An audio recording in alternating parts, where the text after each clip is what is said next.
My daughter Natalie was 20 minutes late for Sunday dinner, but she still had enough time to correct the way I had set the table. She didn't do it with an argument. She did it with a quiet, efficient sweep of her hand, moving the salad forks from the left side of the plates to the right, her silver rings clicking against the ceramic. She didn't look at me while she did it. She kept her eyes on the window, where the gray November rain was beginning to smear the glass of my dining room. "It's just that if you're going to use the good linen, Mom, you might as well do the rest of it properly," she said. Her voice had that flat, professional tone she used when she was managing a project at her marketing firm. "Otherwise, it looks like you tried and gave up halfway through." "I didn't give up," I said, my voice barely carrying over the hum of the refrigerator. "I just forgot." "You've been forgetting a lot lately," she murmured, pulling her phone from her trench coat pocket. She didn't offer to help with the roast. She sat at the corner of the table, her thumb flicking rapidly across the screen, her face illuminated by the cold blue light of her work emails. I turned back to the stove. The skin on my knuckles was dry and red from the dishwater. For 32 years, this kitchen had been my boundary. I knew which floorboards creaked near the pantry, which burner on the stove required a match to light, and exactly how many seconds the microwave needed to silence itself before the high-pitched beep irritated my late husband, Arthur. Arthur had been gone for 4 years, but the house still felt like a coat that had been tailored specifically for him, slightly too large in the shoulders, smelling faintly of cedar and stale medicine. Then there was Warren. Warren was sitting in the living room. I could hear the low, rhythmic murmur of his voice as he read the local newspaper. He had arrived an hour early to help me carry the heavy, cast-iron Dutch oven from the basement storage. He hadn't asked if I needed help. He had simply seen me hesitating at the top of the basement stairs, gently taken the keys from my hand, and gone down into the dark himself. When he came back up, his forehead was dusted with a gray smudge of cobweb, but he was smiling. "Your cellar has the bones of an old farmhouse," he had said, setting the heavy pot on the counter. "The joists are hand-hewn. They don't build them like that anymore, Lorraine." Nobody had called me Lorraine in 4 years. To the pharmacist, I was Mrs. Miller. To the girls at the library, I was the lady who likes the biographies. To Natalie, I was Mom, a title that had gradually transformed from a term of affection into a designation of administrative duty. "Is he still here?" Natalie asked, not looking up from her phone. "He's in the parlor," I said, using the old-fashioned term Arthur had always hated. "He's waiting for dinner." Natalie finally dropped her phone onto the table. It landed with a heavy plastic slap against the white tablecloth. "Mom, we talked about this. You've only known him for 3 weeks. He's practically a stranger. You met him at a plant nursery, for God's sake."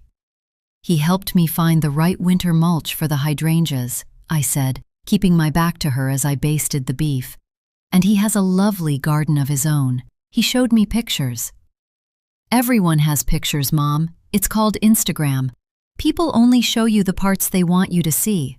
She stood up, her heels clicking sharply against the linoleum as she walked over to the stove. She leaned in close, her breath smelling faintly of the expensive lavender mints she kept in her purse. "He's too charming. Men that age who are that attentive, they're usually looking for something, either a housekeeper or a landlord." "He has his own house, Natalie, in the historic district." "Does he?" She tilted her head, her eyes narrowing as she watched the steam rise from the pot. "Have you seen the deed? Have you seen his bank statements? You're vulnerable, Mom. You've been alone in this big house and you're soft. You always have been. Dad knew that. That's why he made sure I had joint access to the savings account." She said it like she was protecting me. She always said things like that as if she were a shield between me and a hostile world. But as I looked at her, At her perfect ironed collar, her pristine manicured nails, the sharp line of her jaw, I realized she wasn't standing in front of me to protect me. She was standing in front of me so I couldn't see anything else. "Dinner is ready," I said quietly. The meal was a quiet affair, filled with the heavy, deliberate sounds of silver scraping against porcelain. Warren tried. He was a retired landscape designer, his hands large and calloused but clean, his fingernails scrubbed white. He spoke about the local historical society, about the old oak trees near the common that were suffering from blight, about the way the light fell across the valley in the late afternoon. Natalie watched him. She didn't eat much. She carved her roast beef into tiny, precise squares, her fork hovering over her plate like a bird of prey. "So, Warren," she said, her voice dropping into that smooth, interrogation-style tone she used when she was interviewing interns. "Lorraine tells me you lived in Oregon for a while. What brought you back to Pennsylvania?" Warren set his fork down. He didn't look defensive. He looked mildly apologetic, as if he were sorry for having a history that required explaining. "My wife's illness, actually. She wanted to be closer to her sister in Lancaster during her final year. After she passed, I realized I'd grown fond of the hills here. The rain feels different than it does in the Northwest. It has more weight." "A lot of things have weight here," Natalie said, her eyes shifting to me for a fraction of a second. "Especially the houses. This place takes a lot of maintenance. My mother can barely manage the gutters on her own." "I cleaned them last weekend," Warren said softly. The silence that followed was thick, almost physical. Natalie's fork hovered. Her eyes widened slightly, then narrowed. She looked at me, her mouth opening slightly as if she were about to speak, but she controlled herself. She turned back to Warren, her smile returning like a mask being hooked back over her ears. "Oh, I didn't know you were already doing chores around here. That's very neighborly of you." "I had the ladder out anyway," Warren said, his voice remaining level, devoid of the triumph Natalie was clearly looking for. "It took 20 minutes. It's no trouble to help someone who doesn't have the knees for a 12-foot extension." "My mother's knees are fine," Natalie said quickly. "She just shouldn't be on a roof." After dinner, Warren offered to help with the dishes, but Natalie insisted. "No, Warren, you're the guest. Go sit in the parlor. Mom and I have a system." Our system consisted of me standing at the sink while Natalie dried the plates and put them in the wrong cupboards. She had been doing it for years, and I had stopped correcting her because it was easier to search for the soup bowls in the pantry later than to endure the sigh she gave when I pointed out her mistake. "He's smooth, Mom," she whispered. Her voice hissed over the sound of the running water. "Did you see how he handled that question about Oregon? He didn't give any details, no names, no dates, just my wife's illness. It's a classic sympathy play." "He was being polite, Natalie. He didn't want to make the dinner table sad." "He's too charming," she repeated, her fingers gripping the dish towel so tightly her knuckles turned white. "It's performative. He's putting on a show for you because he knows you're lonely. I don't want to see you get hurt, or worse." "Or worse?" I asked, turning off the tap. The sudden silence in the kitchen felt cold. "You know what I mean," she said, looking toward the hallway. "This house is worth a lot of money now. The land alone is worth a fortune with the new development down the road. You're 70, Mom. You're not in a position to be making hasty decisions about who you let into your life." I was 58, not 70, but I didn't correct her. She had been adding years to my age since Arthur died, as if she were trying to accelerate my transition into a biological monument, something to be preserved, maintained, and ultimately settled. When they left, the house felt larger than it had before. I stood on the front porch, wrapping my cardigan tightly around my chest against the damp chill. Warren had left first, giving my hand a gentle, lingering squeeze that smelled faintly of pine and the rain-wet wool of his coat. Natalie had left 5 minutes later, her tires crunching loudly over the wet gravel of the driveway without a wave. I went back inside and locked the door. The silence of the hallway was familiar, but for the first time in years, it felt heavy rather than empty. I walked into the parlor to turn off the lamps. On the small mahogany side table beside the armchair where Warren had been sitting, I saw a small silver object. It was a pen. A simple, heavy fountain pen with a gold clip. He must have dropped it when he was looking through the newspaper. I picked it up. It felt warm from the room, or perhaps from his pocket. I held it for a moment, feeling the weight of it in my palm, before carrying it toward the kitchen to place it by the phone, so I would remember to return it to him. As I passed the dining room, I saw Natalie's chair.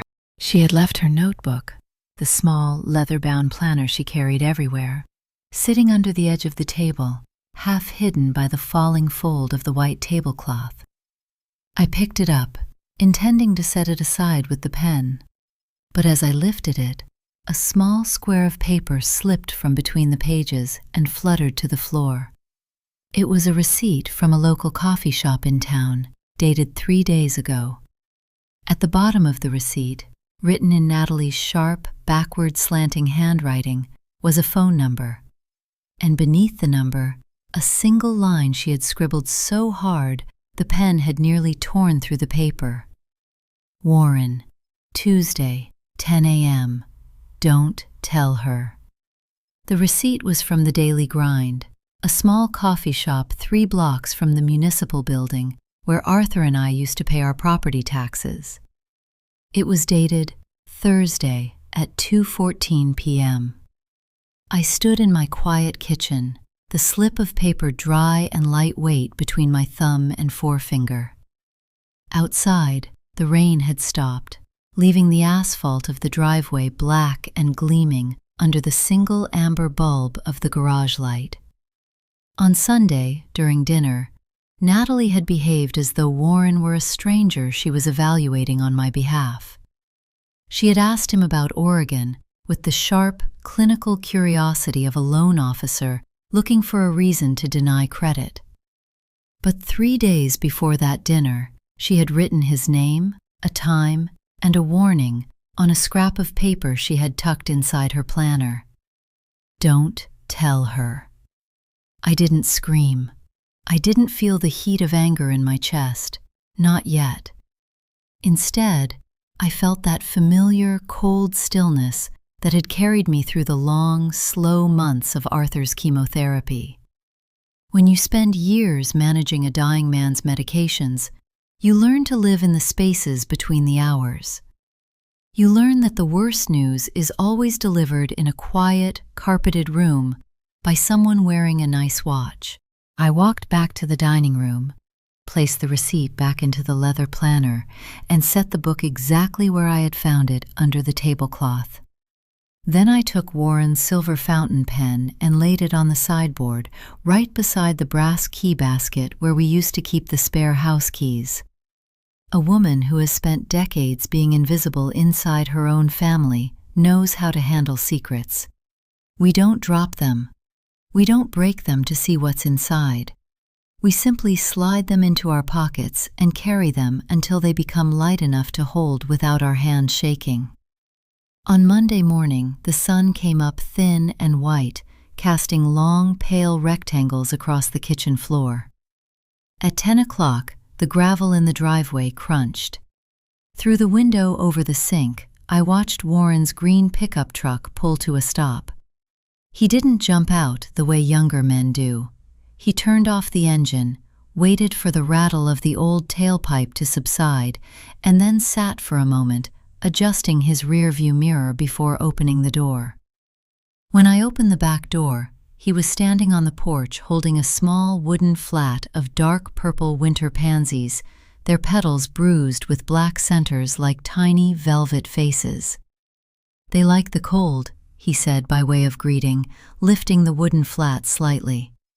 "If we get them in the ground before the first hard freeze, they'll survive the winter. They look delicate, but they're stubborn." "They're beautiful, Warren," I said, stepping aside to let him in. "But you didn't have to." "I wanted to," he said. He set the flat on the utility table in the mudroom and wiped his boots on the mat, a slow, deliberate habit I'd noticed the first week we met. "And I think I left my pen here yesterday, the silver one my father gave me when I passed my licensing exam." "It's in the parlor," I said, "on the sideboard." He walked into the parlor, his heavy steps making the old floorboards groan beneath the rug. I followed him as far as the doorway, watching him. He reached for the pen, his large, scarred fingers picking it up with a reverence that made me believe the story about his father. He slipped it into his breast pocket, patted the wool fabric once, and turned to me with a small, embarrassed smile. "I'd lose my head if it weren't attached," he said. "Natalie says the same thing about me," I remarked, keeping my voice light, almost conversational. "She thinks I'm getting soft in the margins." Warren's smile didn't vanish, but it stiffened.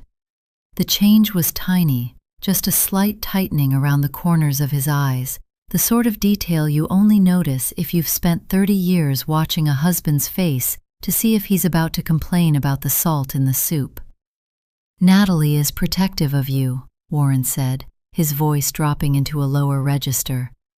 "That's natural. You're her mother." "Is that what she told you?" I asked. He paused. He looked down at his boots, then back up at me, his gray eyes steady but guarded. "She's just concerned, Lorraine. She wants to make sure you're safe." "Safe from what, Warren?" "From people like me, I suppose," he said with a dry, humorless chuckle that didn't reach his eyes. "An old widower who shows up with pansies and offers to clean her gutters. In her world, nothing is free. There's always a transaction." He didn't mention the Tuesday meeting. He didn't mention Thursday either. He stood in my parlor, surrounded by Arthur's old books and the faded curtains we'd bought on sale in 1998, and he let the silence stretch between us like a thin wire. "I should get these flowers in the ground," he said finally, pointing toward the mudroom. "The soil is going to freeze by tonight." "Thank you," I said. I didn't offer him coffee. I didn't offer to help him dig. I sat in the armchair by the window and watched through the glass as he knelt in the cold, damp dirt of my front border, his trowel turning over the dark earth, his back bent against the gray November wind. He worked slowly, with the quiet precision of a man who spent his life correcting the mistakes of nature.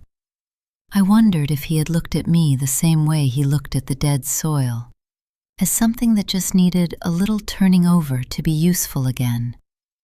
Natalie called at 7 that evening. "Mom, just checking in," she said.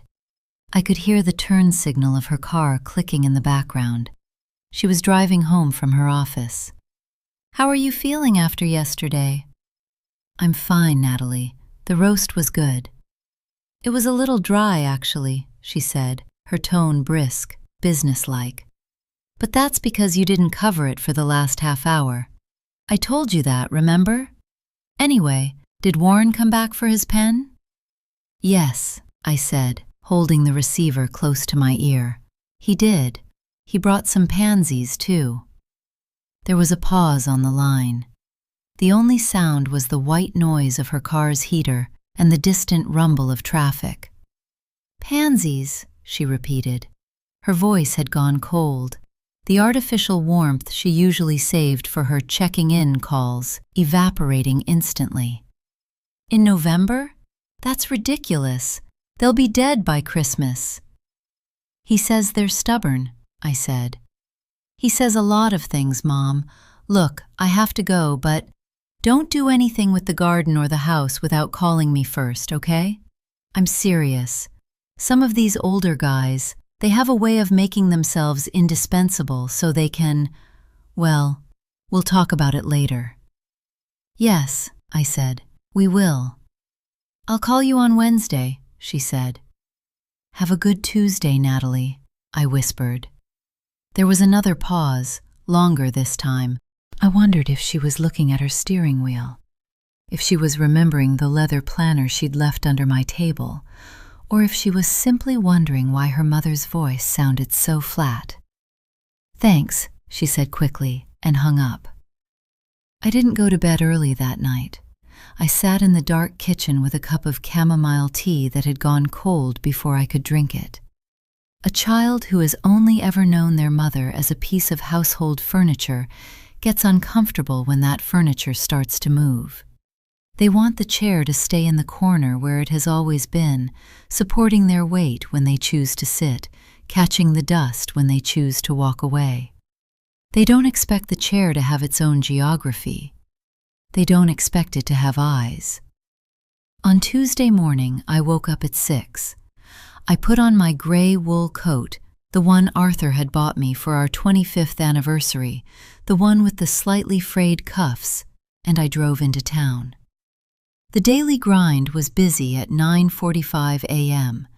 The air inside smelled of burnt espresso and damp wool coats. I didn't go inside. I parked my old sedan 3 spaces down, behind a delivery van that blocked most of the wind. At exactly 9:55 a.m., Natalie's white SUV pulled into the lot. She didn't look around. She parked, checked her makeup in the visor mirror, and got out, her leather portfolio tucked securely under her arm. 2 minutes later, Warren's green pickup truck arrived.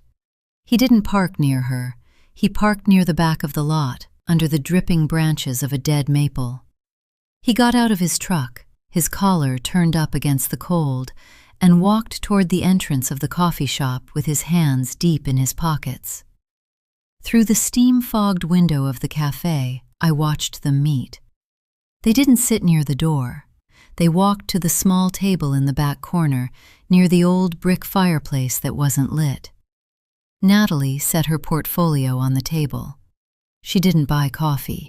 She sat down, unzipped the leather folder, and pulled out a thick sheaf of white papers bound by a blue plastic clip.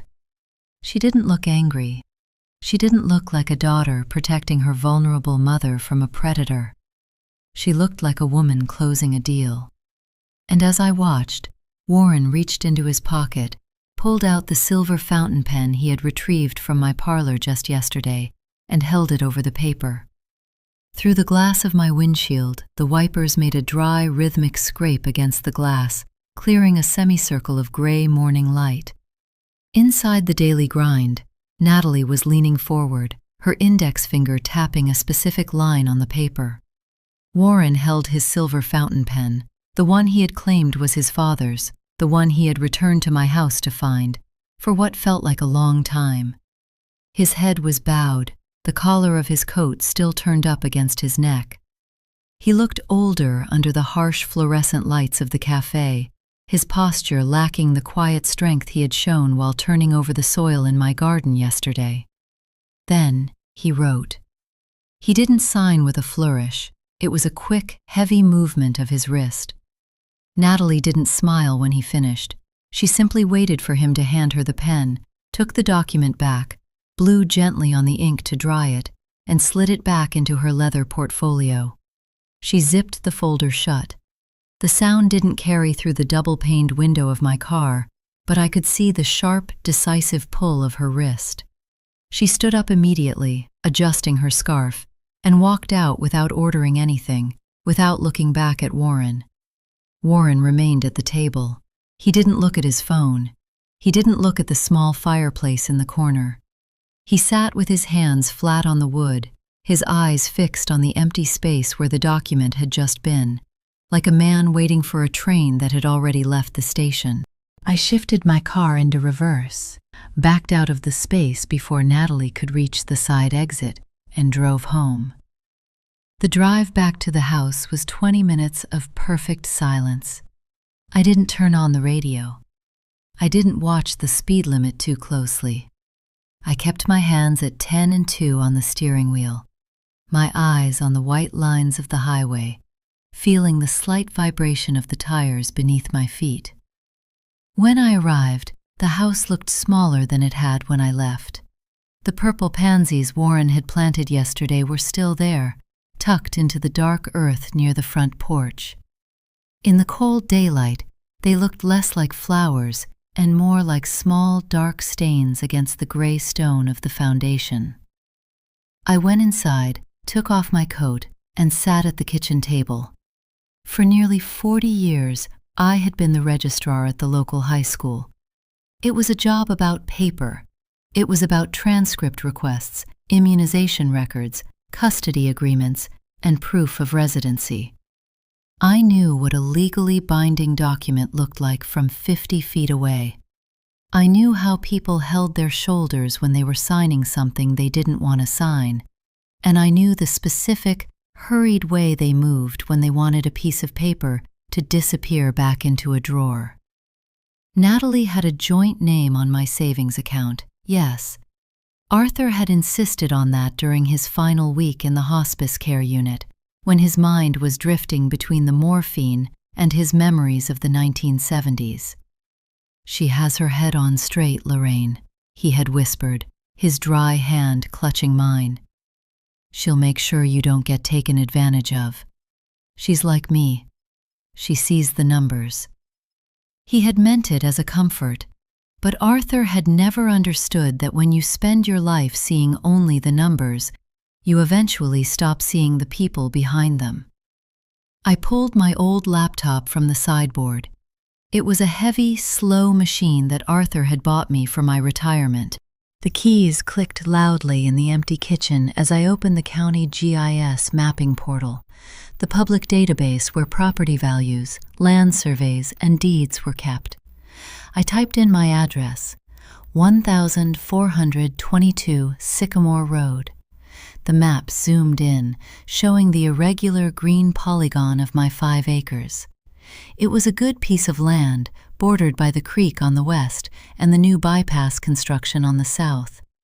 On the screen, the bypass was marked in bright orange, a thick, ugly line that ended right at the edge of my property woods. I scrolled down to the transaction history. There were only 3 entries. The first was from 1984, when Arthur and I bought the lot for $32,000. The second was from 2022, when Arthur's name was removed following his death certificate. The third was a pending application filed 4 days ago. The applicant wasn't Natalie, and it wasn't me. It was Vanguard Land Solutions, LLC. I clicked on the corporate registry link, my fingers cold against the keys. The state database took 2 minutes to load, the little blue circle spinning on the screen while the radiator in the hallway clicked and sighed. When the page finally opened, I scrolled down to the names of the managing partners. There were 2. The first was Douglas Vance, a name I didn't know. The second was Warren G. Miller. I sat very still for a long time. The kitchen clock ticked on the wall, the old wood-cased regulator clock Arthur's grandfather had given us as a wedding present. It had a heavy brass pendulum that swung back and forth, a steady mechanical reminder that time was passing whether I was ready for it or not. The name was Miller, Warren Miller. I had never asked for his last name. When we met at the nursery, he had simply introduced himself as Warren. He had told me he lived in the historic district. He had told me about his garden. He had told me about his late wife. And I, like an old woman, starved for the sound of a human voice that didn't sound like an instruction manual, had believed him. But his name was on the pending application for my land. And Natalie had known. She had known before Sunday dinner. She had known on Thursday when she met him at the coffee shop. She had known when she sat at my table, looked me in the eye, and told me he was too charming. She hadn't been trying to protect me from him. She had been negotiating her share. The phone on the wall rang. The sound was loud, sharp, and sudden in the quiet room. I didn't answer it. I sat and watched the black screen of my laptop, where the orange line of the bypass development seemed to cut right through the image of my house. The phone rang 4 times, then cut to the machine. "Mom?" Natalie's voice came through the small, tinny speaker of the base unit. She sounded hurried, her breath short as if she were walking between meetings. "Mom, are you there? Look, if you're out, just call me when you get back. I talked to the accountant about the estate tax transition. We need to get those documents signed by Friday. It's just a formality, but, well, Warren said he was going to stop by this afternoon to check on the pansies. Don't let him in if you feel uncomfortable, okay? I'm still not sure about his intentions. Just call me." The machine clicked and went silent. Through the window, I heard the sound of a car engine.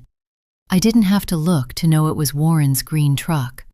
The brakes had that slight, high-pitched squeal he had promised to fix next weekend. I stood up, walked to the back door, and stood behind the screen. He was carrying a small red plastic watering can he must have brought from his own house. He was walking toward the front border, his head down, his steps slow and heavy on the wet grass. He didn't know I was home. He didn't know I had been to the daily grind. He thought he was still playing his part in the quiet, gentle play they had written for me. I opened the door and stepped out onto the porch. "Warren," I called out. He stopped. He turned slowly, the red watering can dangling from his hand, his face pale under the gray sky. He looked at me, and for the first time since I'd known him, he didn't smile. Warren stood in the middle of the yard, the wind catching the thin gray hair at his temples. He didn't drop the watering can. He didn't look around for an escape. He simply lowered his hand until the red plastic spout rested against the toe of his work boot. "You're back early," he said. His voice was quiet, lacking the warm, rhythmic tone he had used yesterday when talking about the hand-hewn joists in my cellar. "The coffee shop was drafty," I said, leaning my shoulder against the porch post. I kept my hands in my coat pockets, my fingers curled around the keys to my car. "And Natalie doesn't like to stay in one place for too long." He looked at me for several seconds, his eyes searching my face for something, anger perhaps, or tears. When he found neither, his shoulders sank a fraction of an inch. He set the watering can down on the gravel path. "She told you," he said. "No," I replied. "Natalie doesn't tell me things. She manages me. There's a difference." Warren looked down at his hands. He rubbed his thumb over the calloused palm of his left hand, a slow, repetitive gesture. "I'm a landscape designer, Lorraine. That part wasn't a lie.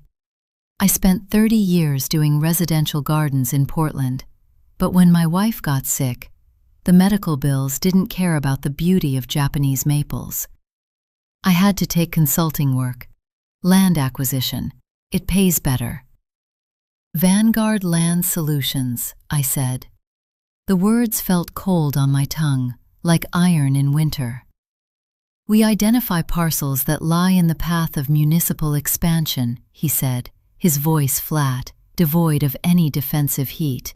"We buy them before the state begins eminent domain proceedings.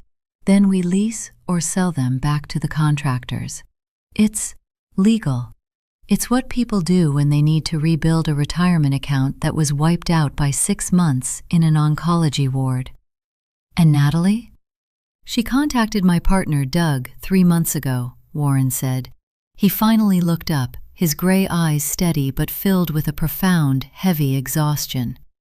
"She saw the public notice for the bypass extension. She knew this house was right in the middle of the proposed easement. She told us her mother was struggling. She said you couldn't keep up with the place, that you were starting to lose your grip on things, and that she had power of attorney." A small, sharp pain went through my chest, but I didn't let him see it. I didn't change my posture. "I don't have dementia, Warren." "I know," he said softly. "I realized that the first day I came over to inspect the drainage near your hydrangeas. You knew exactly which plants had been here since the 90s. You knew the history of every stone in the retaining wall. You weren't losing your mind, you were just lonely. But you kept coming back. The application was already filed, he said, pointing a finger toward his truck. The survey was done. If my firm didn't buy the back 3 acres, the state would have taken them anyway for a fraction of the value. I told myself that if I was the one handling it, I could make sure you got a fair price, that I could make the transition easier for you. By signing papers in the back of a coffee shop behind my back? Warren flinched. It was the first real sign of cracks in his composure. What you saw this morning, that wasn't the sale. Natalie wanted my firm to waive our exclusivity clause. She realized that if she sold directly to the state's bypass contractor using her joint access, she could avoid the commercial broker fees. She has some personal debts, Lorraine. High-interest ones. She was desperate. So she made you sign a waiver, I said. She threatened to tie the acquisition up in probate court for years if we didn't, he said, his voice dropping to a whisper. She knew my firm couldn't afford a prolonged legal delay with the state contract pending. I had to sign. If I didn't, Doug was going to pull the offer entirely, and the state would have just condemned the land. You would have ended up with nothing. He reached into his pocket and pulled out the silver pen. He looked at it, then held it out toward me, his hand steady but his face pale. I wanted to tell you, he said. Every time I sat in your parlor, every time I looked at those old photographs of Arthur, I wanted to tell you. But Natalie said if I did, she'd make sure you never spoke to me again. She said she'd tell you I was a con man who was only after your savings. You are a con man, Warren, I said quietly. He didn't argue. He slowly lowered his hand, his fingers closing around the silver pen. I suppose I am, he murmured. But I really did clean your gutters, Lorraine, and the pansies are real. You should go, I said. He stood there for a moment longer, the wind whipping his coat around his knees. He looked like he wanted to say something else, to offer an apology, or perhaps a justification, but he saw the stillness in my face and realized there was no room for it. He turned, picked up his red watering can, and walked back to his truck. I watched him drive away. The sound of his squealing brakes faded down Sycamore Road until the only thing left was the sound of the wind in the bare branches of the maples. I went back inside the house. The kitchen was warm, but it felt empty in a way it never had when Arthur was alive, or even during the long, quiet years after he died. When you are alone, the silence is yours. But when you are betrayed, the silence belongs to the people who hurt you. It fills every corner of the room like rising water. I walked into the dining room and pulled the leather planner from beneath the tablecloth. I opened it to the page with the receipt. The small slip of paper was still there. I took it out, carried it to the kitchen, and set it on the counter. Then I sat down at my laptop and opened my online banking portal. Natalie had joint access to my primary savings account, the one where Arthur's life insurance policy had been deposited. I logged in, my fingers moving methodically across the keyboard. The balance was $74,000. I clicked on the transaction history. Over the last 6 months, there had been 7 transfers, each for exactly $9,500.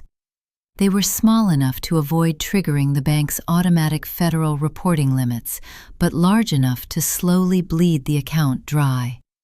The transfers had all gone to an account ending in 4882, Natalie's personal account. She hadn't waited for the land sale. She had already started taking what she believed was hers, 5,000 miles away from my site, while she brought me groceries and told me I was getting too old to climb the stairs. I sat in the quiet kitchen, the lights slowly shifting from gray to amber as the afternoon faded. I didn't call the police. I didn't call Natalie. Instead, I picked up the land registry documents on my screen and looked at the name of Warren's partner, Douglas Vance. There was a phone number listed at the bottom of the Vanguard Land Solutions corporate filing. I reached for the kitchen phone, dialed the number, and waited. "Vanguard?" a man's voice answered. He sounded younger than Warren, his tone sharp and impatient. "This is Doug." "Mr. Vance," I said, my voice steady, dry, and perfectly calm. "My name is Lorraine Miller. I believe you've been having some trouble with my daughter." There was a long, static-filled pause on the other end of the line. I could hear the faint, rapid tapping of a computer keyboard. Then the sound of a chair squeaking as Douglas Vance shifted his weight. "Mrs. Miller?" he said. His voice had lost its impatient edge, replaced by a cautious, professional curiosity. "I'm sorry, I think there's been a misunderstanding. I was under the impression you were unavailable for direct communication." "Because my daughter told you I was unwell," I said.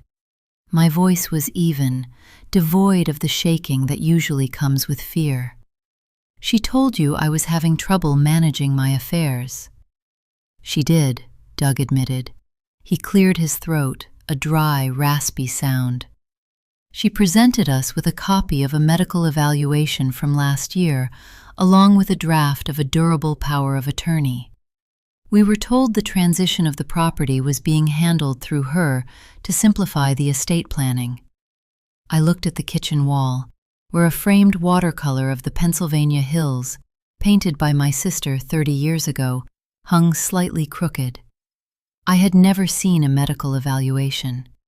I had gone to my annual physical last October, and Dr. Evans had told me my blood pressure was slightly high, but my heart was strong. Natalie had accompanied me to that appointment.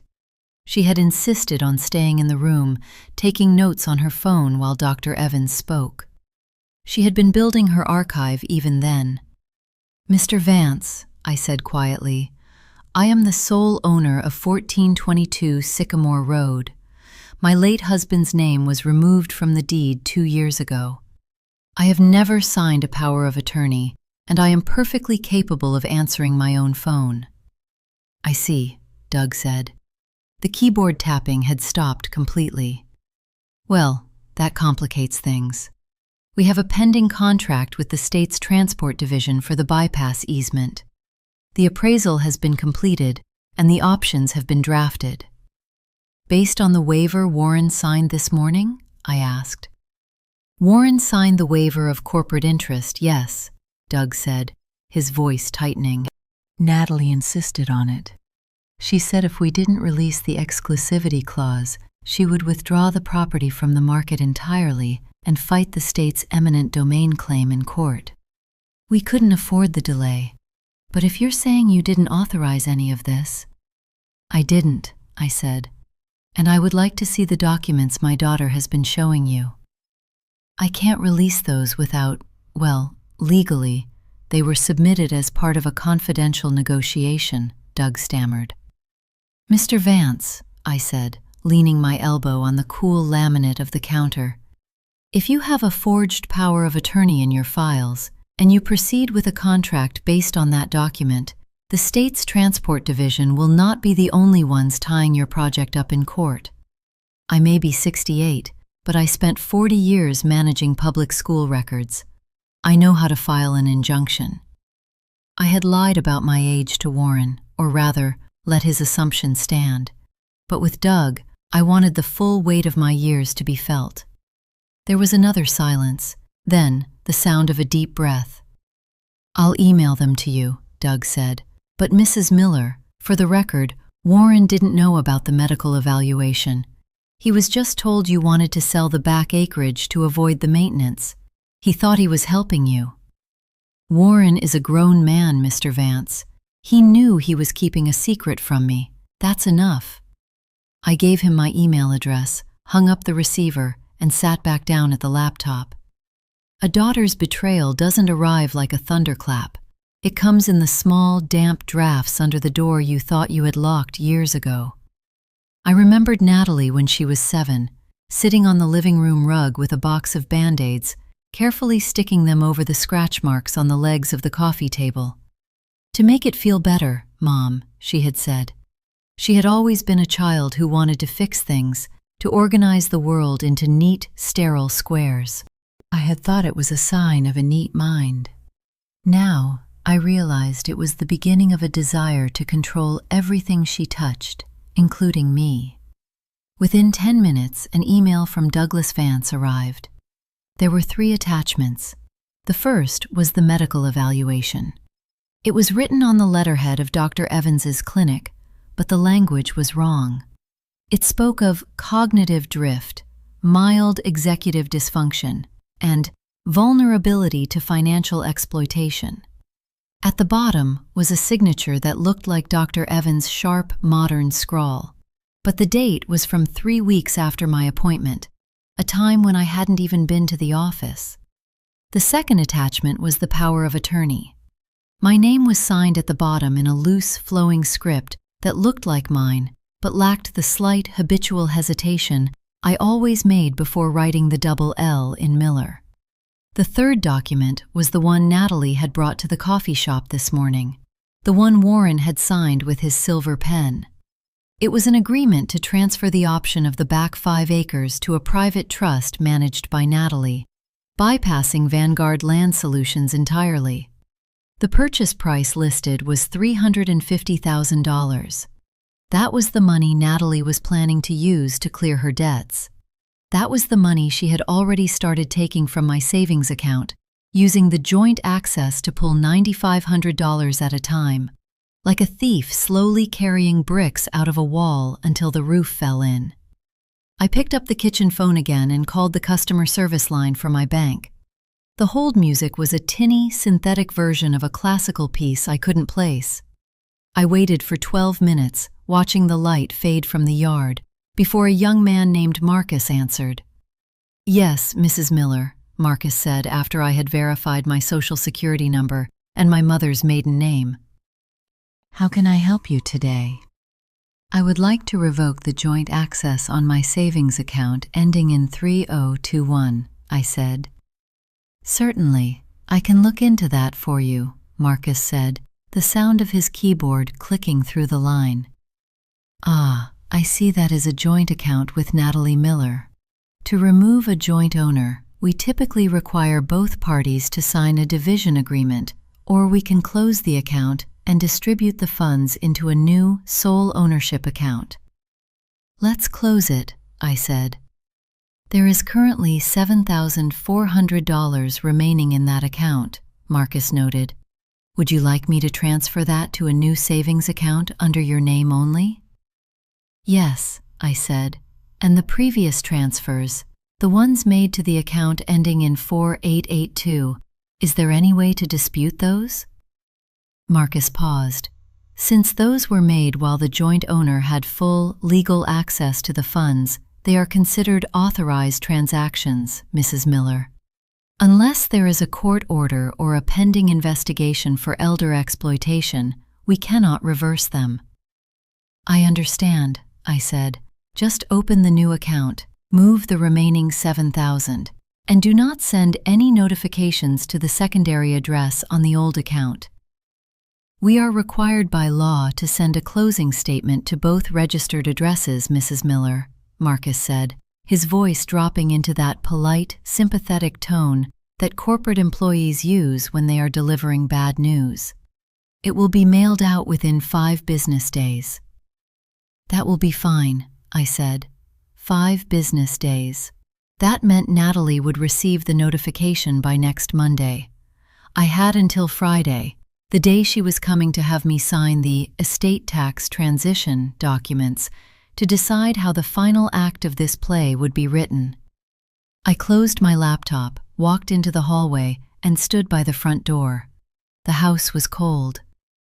I had turned the thermostat down to 60 to save on the heating bill, a habit Arthur had left me with that I had never been able to break. The phone on the wall began to ring. I didn't answer it. I stood in the dim light of the hallway and listened to Natalie's voice come through the machine once more. But this time, she didn't sound hurried. She sounded sharp. Her voice had that thin metallic edge it got when a client had rejected one of her proposals. "Mom? I just got a call from Doug Vance. What did you say to him?" The machine clicked, but I didn't let the silence settle. I picked up the receiver before the line could disconnect. "Hello, Natalie," I said. My voice was low, the same tone I used when I had to tell a student their parents were waiting in the principal's office. There was a sharp intake of breath on the other end. "Mom? You're there? Why didn't you answer before?" "I was in the pantry," I said. "I didn't have my shoes on." "Doug Vance called me," she said, her words tumbling out quickly, her usual polished executive delivery frayed at the edges. "He was talking about an injunction, Mom. He said you called him and accused us of fraud. Why on earth would you call a commercial land developer? I told you I was managing the estate details." "He called here, Natalie," I said, letting a small, gentle lie slide into the space between us. "He said there was some confusion about the survey lines near the creek. He wanted to know if Arthur had ever granted an easement to the county back in '94. I told him I didn't have those records handy." "He called you?" Natalie's voice dropped. I could hear her processing this, her mind spinning to find the logic. Why would he call the landline? I gave him my cell. I told him all communications had to go through me. "He's an older man, Natalie. Perhaps he just used the number on the old deed," I said, and he seemed very concerned about an injunction. He kept asking if I had a lawyer. I told him I've known Curtis Leonard since high school. "Curtis Leonard?" The name came out of her mouth like a sour taste. "Mom, Curtis is 82. He hasn't practiced real estate law since the Clinton administration. Why would you say that to a developer?" "Because I didn't know what else to say, Natalie," I said, letting my voice drop into a soft, slightly tired sigh. "You tell me I'm getting soft in the margins. When a stranger calls asking about easements and bypasses, I get confused. That's why you're coming on Friday, isn't it? To help me with the estate papers?" There was a long silence. I could hear the hum of her office's ventilation system, the faint, distant chime of an elevator. She was deciding whether to believe me. To her, I was still the woman who spent 30 years filing transcripts in alphabetical order, a creature of routine, easily startled by the modern world. "Yes," she said finally, her voice returning to its normal, patronizing warmth. "Yes, Mom, that's exactly why I'm coming. Doug Vance is just trying to pressure us because they're on a deadline with the state. He's trying to go around me because he knows I'm looking out for your interests. Don't answer the phone if he calls again. Just let it go to the machine." "All right, Natalie." "And Warren? Did he leave?" "He finished the pansies," I said. "He won't be back." "Good," she said, sounding relieved. "He was too charming, Mom. I told you. People like that, they always have an angle. I'll see you Friday at noon. Make sure you have your ID ready, okay? We need to get the notary to sign off on the transition folder." "I'll have it ready," I said. I hung up the receiver. My hand was steady, but my skin felt cold. On Wednesday morning, I drove into town. The offices of Leonard and Associates were located on the second floor of the old bank building on Main Street, right above the pharmacy. The wooden stairs were wide and worn down in the center by a century of boots. The air in the stairwell smelled of cough drops, floor wax, and the dry, sweet scent of old paper. Curtis Leonard was sitting behind a desk made of dark cherry wood that was cluttered with stacks of legal briefs and yellow legal pads. He wore a tweed jacket with leather elbow patches, and his eyes, behind thick, gold-rimmed reading glasses, were still as sharp as they had been when he and Arthur used to fish for trout in the Lehigh River. He didn't make me wait. He poured me a cup of black coffee in a chipped mug, and listened while I showed him the PDF files Doug Vance had emailed me. Curtis didn't use a computer. He had printed the files out on the old laser printer in his reception area, and now he was going over them with a red pencil, his finger tracing the lines of the forged power of attorney. "The signature is good, Lorraine," he said, shaking his head. "It's a very clean copy. If I didn't know your hand, I'd swear you wrote it yourself. But the notary stamp, that's the problem." "The notary?" I asked, sipping the hot, bitter coffee. "It's registered to a girl named Chloe Higgins," Curtis said, tapping his pencil against the red seal at the bottom of the page. "She works at the UPS store near the mall. Natalie's office is in that same plaza. I'd wager Natalie took your license, or a copy of it, and had this girl stamp the document without you being present. It happens more than you'd think with family estates. People get impatient. They think they're just saving their elderly parents a trip to the bank." "It's fraud, Curtis," I said quietly. "It is," he agreed, looking at me over his glasses. "It's a Class 3 felony in this state. But if you go to the police, Lorraine, they're going to arrest your daughter. She could face prison time. She'll certainly lose her licensing at the marketing firm." "I know," I said. "Is that what you want?" I looked out the window. Down on Main Street, a delivery truck was unloading crates of pumpkins outside the grocery store. A young mother was pulling her toddler along the sidewalk, her face tight with that familiar, exhausted impatience that I had felt 30 years ago when Natalie was small. I had loved her so much it felt like a physical weight in my chest. I had spent my life trying to make sure she never felt the cold draft of insecurity that I had grown up with, and this was the result. She had looked at my love, my silence, my willingness to fade into the background, and she had decided it was weakness. She had decided I was just an old house waiting to be demolished so she could use the timber to build her own life. "I don't want her in prison, Curtis," I said. "But I don't want her to have my house, and I don't want her to have the land." Curtis nodded. He leaned back in his leather chair, the old springs groaning. "The estate tax transition papers she's bringing on Friday. Do you know what they actually are?" "She said it's a formality," I said. "It's a voluntary conservatorship agreement," Curtis said, pulling a yellow legal pad toward him. "If you sign it, you are officially acknowledging the findings in that medical evaluation.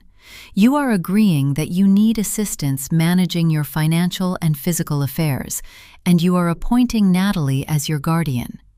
Once you sign that, Lorraine, the forged power of attorney doesn't matter anymore. You've given her the keys to the castle of your own free will. She can sell the house, sell the land, and put you in a facility in Lancaster by Monday night, and there wouldn't be a damn thing I could do to stop it." The coffee in my stomach felt like lead. "And if I don't sign?" "She'll try to use the forged power of attorney to close the sale with Vanguard anyway," Curtis said. "But now that Doug Vance knows about the dispute, he won't close. His title insurance company won't touch it with a 10-foot pole.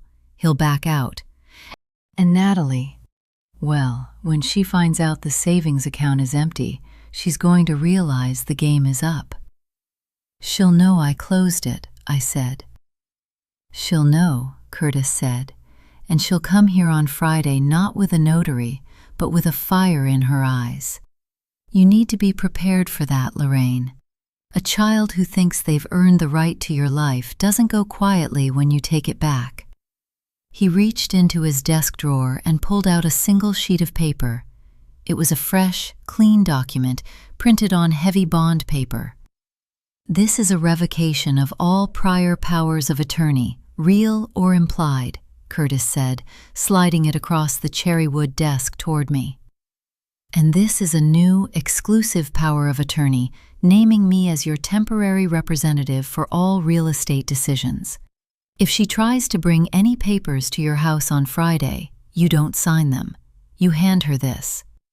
I picked up his pen, not a silver fountain pen, but a simple, cheap plastic ballpoint that had the name of a local auto body shop printed on the side. I signed my name. My hand didn't shake. I wrote the double L in Miller with that same slight, habitual hesitation I had used my entire life. "What about Warren?" Curtis asked as he took the paper back. "Are you going to see him?" "No," I said, standing up and buttoning my coat. "Warren did his job. He planted the flowers." I walked down the creaking wooden stairs and out into the cold November air. The wind was blowing leaves across the parking lot, dry and brown, making a sound like paper scraping against the asphalt. I had 48 hours before Friday. I drove to the supermarket, bought a single bag of groceries, and went home. When I pulled into the driveway, I saw a white envelope sticking out of my mailbox. There was no stamp on it. My name was written on the front in a handwriting I didn't recognize. I opened it as I walked up the porch steps. Inside was a key and a short note on a piece of graph paper. "The key is for the padlock on the old gate by the creek. The state surveyors are coming on Thursday morning to mark the easement. They don't have the right to enter your property yet. Lock the gate. If they can't get the trucks in, they have to delay the filing. I'm sorry, Lorraine. W." The path down to the creek was overgrown with wild blackberry brambles and withered goldenrod, their dry stalks whispering against my coat as I walked. Arthur had built the split-rail fence along the southern border in the summer of '88, his bare shoulders turning red under the July sun, while Natalie, then just a toddler, sat in the grass and tried to catch grasshoppers in a plastic cup. At the end of the path, where the creek slowed into a shallow, mud-bottomed pool, stood the old iron gate. It was a heavy, rusted thing we'd bought at an architectural salvage yard in Allentown years ago, meant to keep the neighbors' stray heifers from wandering into our woods. I reached the gate just as the light was beginning to fail, the cold gray mist rising from the water. The old chain was wrapped twice around the post, held together by a heavy brass padlock that had gone green with oxidation. I took the key Warren had left in the envelope. It was small, slightly brassy, and felt cold in my hand. I slid it into the keyway. For a second, I thought the rust had seized the tumblers, but then, with a sharp metallic clack that sounded like a pistol shot in the quiet woods, the lock sprang open. I pulled the chain tight, ran it through the iron scrollwork of the gate and the sturdy oak post, and snapped the padlock shut again. I stood there for a moment, listening to the water trickle over the shale stones. Across the creek, through the bare, gray trunks of the maples, I could see the neighbor's field. It had already been cleared. The topsoil was gone, replaced by gray gravel and a row of bright orange plastic stakes that marched in a straight, aggressive line toward my woods. They were so close. If I stood still enough, I could smell the diesel exhaust and the raw, wet clay of the construction site half a mile away. I turned and walked back to the house in the dark. On Thursday morning, the surveyors arrived at 8. I was sitting at the kitchen table, a mug of black tea between my hands, watching through the window as a white Ford F-250 with amber flashing lights on the cab pulled onto the shoulder of Sycamore Road. 2 men got out.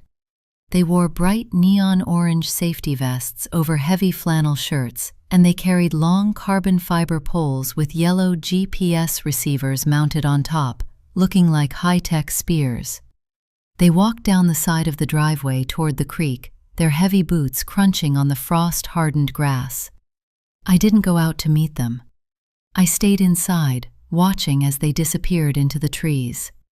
10 minutes later, they came back. One of them, a younger man with a red beard and a clipboard, was shaking his head. He walked up the gravel path toward my back porch, his boots clicking on the flagstones. I opened the door before he could knock. "Morning, ma'am," he said, pulling off his baseball cap. His breath came out in pale, frosty plumes. "We're with Northwest Engineering. We're contracted by the state to mark the center line for the bypass easement." We ran into a bit of a snag down by the creek. The gate is locked up tight with a heavy chain. Yes, I said, keeping my hands tucked into the sleeves of my cardigan. It is. He looked down at his clipboard, flipping through a couple of yellow sheets. The site access sheet we got from Vanguard Land Solutions says this parcel was cleared for preliminary marking. It has a signature from a Natalie Miller. My daughter doesn't own this land, young man, I said softly. I do. And I haven't cleared anything. The surveyor looked at me, then back at his clipboard. He wasn't angry. He was just a state contractor who was paid by the hour. And a locked gate meant an hour of paperwork instead of an hour of hacking through briars in the cold. Well, he said, scratching his beard, we can't cross a locked gate if the landowner denies access. It's a liability issue. We'd need an easement order from the county court or a signed authorization from the deed holder. Is that your final word on it? It is, I said. You can tell Vanguard that the owner is home and the gate will remain locked. All right, ma'am, he said, capping his pen. I'll file a denial of access report with the project manager. It'll probably take them a few days to sort it out with the developers. Thank you, I said. Have a safe day. He walked back to the truck, and within 2 minutes, the white F250 had backed out of the driveway and gone back down the road, its amber lights disappearing behind the ridge. The reaction was almost instantaneous. By 10 o'clock, my phone was ringing. I sat in the parlor, watching the black plastic receiver shake against the cradle. I didn't pick it up. It rang 6 times, went to the machine, and Natalie's voice filled the room. But she wasn't using her polished executive tone anymore. Her voice was high, sharp, and laced with a cold, desperate panic. Mom? Why is the gate locked? Doug Vance just called me. He's furious. He said the state surveyors were turned away because of a locked gate. He said if we don't clear access by tomorrow morning, the transport division is going to file a penalty clause against Vanguard, and they're going to pull our option. Mom, answer the phone. The machine cut her off with a sharp beep. 2 minutes later, the phone rang again. This time, I picked it up. Hello, Natalie, I said. Mom, she screamed. I could hear the sound of her hand hitting her steering wheel. She was driving, probably speeding down the interstate from her office. What are you doing? Why did you lock the gate? I told you, we are on a deadline. The state has contracts to sign by Friday. The wind must have blown it shut, Natalie, I said, my voice remaining perfectly level, almost drowsy. Or perhaps the old lock rusted. You know how things get in the damp weather. I'll look at it on Friday when you're here. I can't wait until Friday, she hissed. Doug Vance is threatening to pull the contract, Mom. Do you have any idea what that means? Do you have any idea how much money we stand to lose? We? I asked. There was a sudden, heavy pause on the line. I could hear the loud, rhythmic thrum of her car's tires over the highway seams. I mean, the estate, she said, her voice dropping into a shaky, defensive register. The family. That money is supposed to secure your retirement, Mom. It's supposed to pay for your care later on. You're being stubborn and you don't understand the business side of this. I'm trying to save us from a legal nightmare. I'm fine, Natalie, I said. And the gate is locked. It's been locked for 20 years. Arthur always said a fence is only as good as the lock on it. I'm coming down there, she said, her voice turning cold and hard as iron. I'm leaving the office now. I'll be there in an hour. Don't do that, Natalie, I said. I have my sewing group this afternoon, and then I'm going to early service at the church. I won't be home. We'll talk on Friday, at noon, like we agreed. Mom. Goodbye, Natalie, I said, and hung up the phone. I went to the kitchen and made a pot of soup. I chopped the carrots and the celery slowly, the knife making a clean, sharp thunk against the wooden board. I cleaned the counters, swept the floor, and folded the laundry. A woman who has spent decades maintaining a household knows how to prepare for a storm. You don't run around boarding up the windows. You simply make sure everything is in its proper place so that when the wind comes, it has nothing loose to grab onto. By 9 o'clock that night, the house was dark.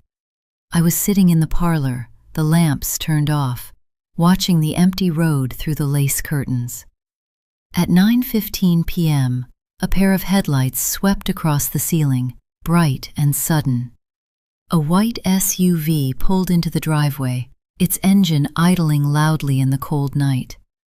The door slammed, a hard, metallic sound that echoed off the garage wall.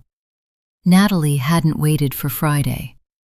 The lock on the front door didn't click, it rattled.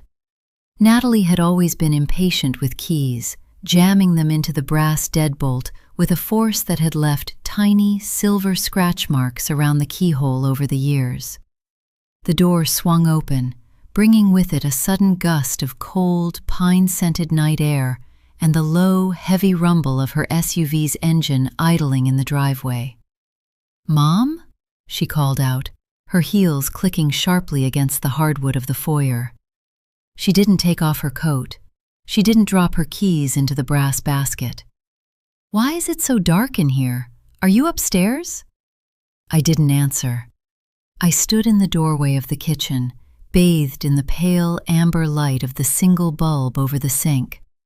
She turned the corner, her leather portfolio clutched tightly under her arm like a shield. When she saw me standing there, she stopped. Her face was flushed from the wind, her mascara slightly smudged under her eyes, her expensive silk scarf twisted off-center. She looked like a woman who had been running all day to catch a train she could already see pulling out of the station. "God, Mom," she said, letting out a sharp, breathless laugh that sounded more like a cough. "You scared me. Why were you sitting in the dark? Are you trying to give me a heart attack?" "I was saving electricity, Natalie," I said. "Arthur always said the lights in the parlor draw 30 watts, even when the lamps are low." "Arthur is dead, Mom," she said, her voice snapping like a dry twig. "We've talked about this. You don't need to live like a Depression-era widow anymore. We have resources, or at least, we're supposed to." She threw her leather portfolio onto the kitchen table. It landed with a dull, heavy thud right next to the salt shaker. "We're doing this tonight," she said, her fingers already working the zipper of her coat. "I don't care if it's 9 o'clock. The surveyors are coming back tomorrow morning at 7, and Doug Vance says if the gate isn't open, they're going to file a formal default. I have a notary waiting in the car." "A notary?" I asked, looking toward the window. Through the glass, I could see the dark silhouette of her SUV, the exhaust rising in thick, white plumes in the headlights. A young woman was sitting in the passenger seat, her head bowed over the blue screen of her phone. "Yes, Chloe. She works in my plaza," Natalie said, her voice dropping into that rapid, persuasive pitch she used when she was trying to convince me to buy a new refrigerator or sign a medical release. "She's a sweet girl.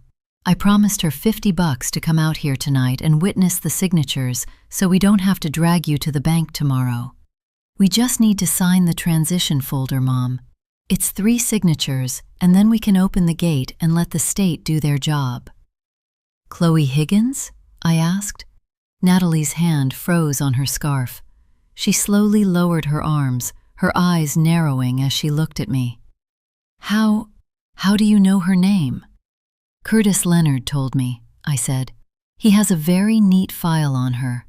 Apparently she stamps a lot of documents for your firm." The kitchen went very quiet. The only sound was the low, rhythmic hum of the refrigerator and the distant, muffled thrum of the SUV outside. Natalie didn't move. She stood by the table, her leather coat half unbuttoned, her face slowly losing its color until her cheeks looked as white and dry as paper. "Curtis is an old man, Mom," she said, her voice dropping an octave, losing its professional luster. "He's confused. He shouldn't be sticking his nose into our family business." "Curtis isn't confused, Natalie," I said, "and neither am I." I walked over to the table and sat down in my usual chair. I didn't look at the leather portfolio. I looked at Natalie's hands, the expensive rings she had bought herself after her last promotion, the manicured nails that she was currently digging into the leather of her purse. "What did you do to the savings account, Mom?" she whispered. There it was, the real reason she had driven 50 miles in the dark, the real reason she couldn't wait until Friday noon. "I closed it," I said. "You closed it?" Her voice rose, cracking on the last word. She took a step toward me, her eyes wide, a strange, wild energy behind them. "You can't close a joint account without both signatures. The bank teller told me." "They can close it if I ask to withdraw the remaining balance," I said. There was $7,400 left, Natalie. I moved it to a new account, under my name only. "That was my money!" she screamed. She threw her purse onto the counter, where it knocked over a wooden spoon before sliding into the sink. "I've been managing your life for 4 years, Mom. I've been paying your taxes. I've been buying your groceries. I've been making sure you didn't starve in this drafty old tomb. That money was my fee." $9,500 a month? I asked. "For 4 years, Natalie, you've been taking $9,500 at a time. That's $66,000 since spring. Arthur's life insurance is gone. The savings we spent 30 years building to pay for this house, it's gone."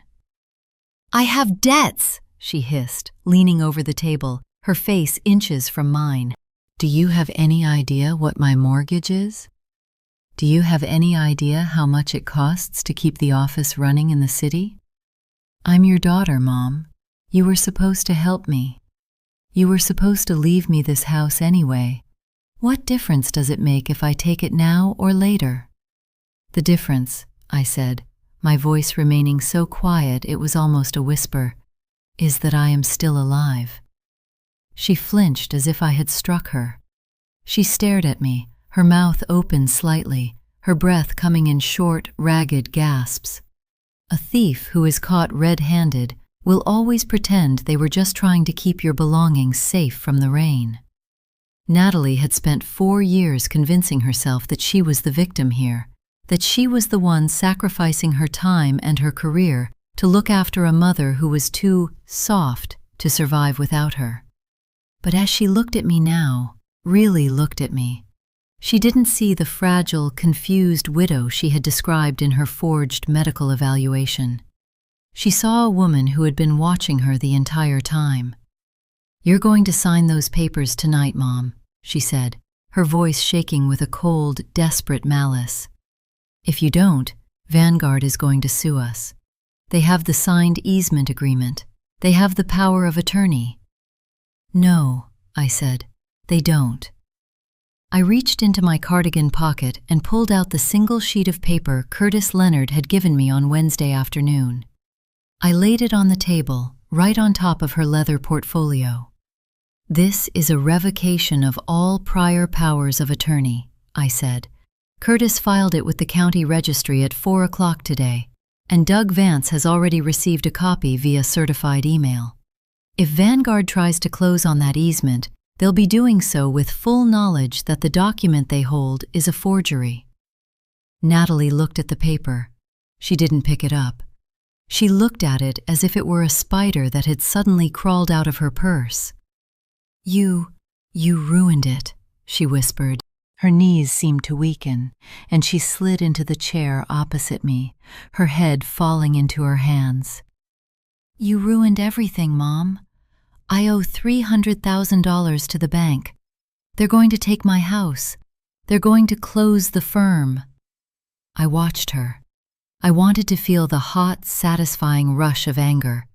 I wanted to feel the clean, sharp triumph of a mother who had finally stood up to her ungrateful child. But I felt nothing.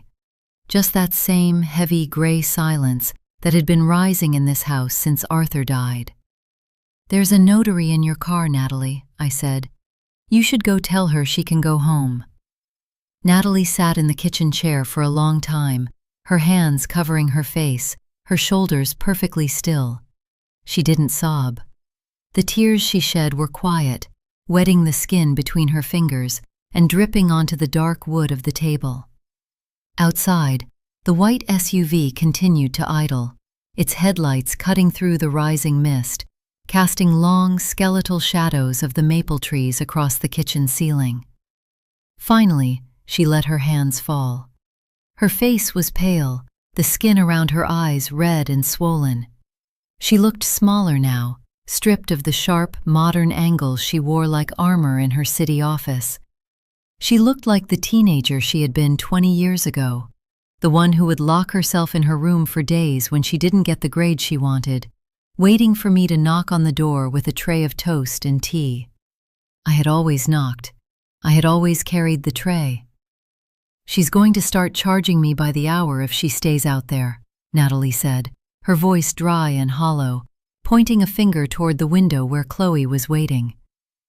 "Then you should go tell her the deal is off," I said. Natalie stood up. Her movements were slow, her joints stiff from the cold and the tension. She walked out of the kitchen, her heels dragging on the linoleum, and opened the back door. I watched through the window as she walked down the porch steps to the idling SUV. She leaned into the passenger window, her silhouette dark against the yellow glow of the interior light. There was a brief conversation. I saw the young woman inside nod, her phone screen turning black as she slid it into her purse. She opened the door, got out, and walked down the driveway toward a small sedan parked on the shoulder of the road. She had followed Natalie down in her own car. Within 2 minutes, the sedan's red taillights were disappearing down Sycamore Road, leaving only Natalie's SUV idling in the gravel. Natalie came back inside, closing the door behind her. She didn't put her coat back on. She stood in the doorway of the kitchen, her arms crossed over her chest, watching me with a strange, defensive posture. "What am I supposed to do, Mom?" she asked, her voice cracking. "The bank is going to call in the loan on the office next month. I put the marketing firm up as collateral for the line of credit. If I can't pay the interest, they're going to seize the accounts. I'll lose everything. 30 people work for me. They have families." "You should have thought of their families before you forged my name, Natalie," I said.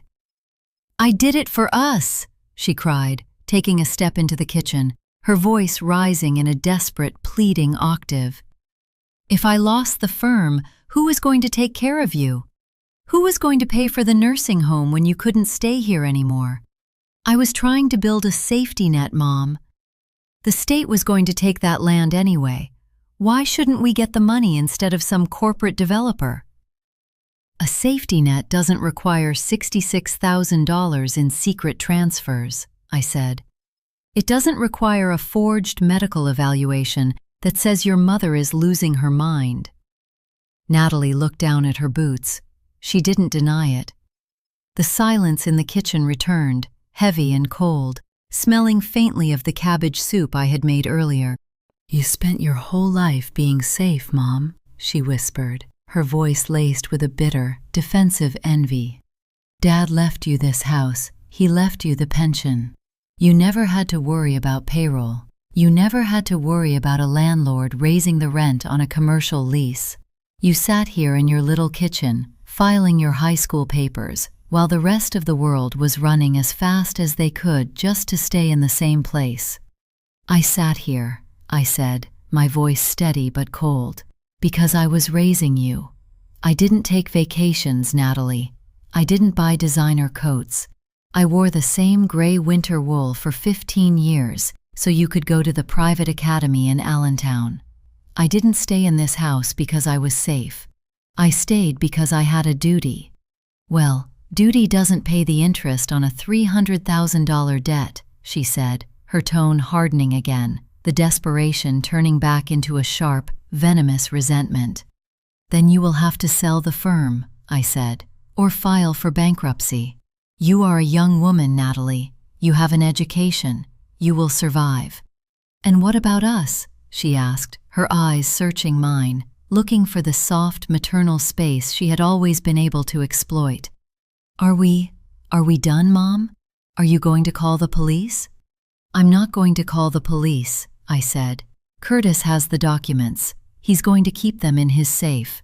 If you ever try to access my accounts again, or if you ever show up at this house with a piece of paper for me to sign, he will take them to the district attorney.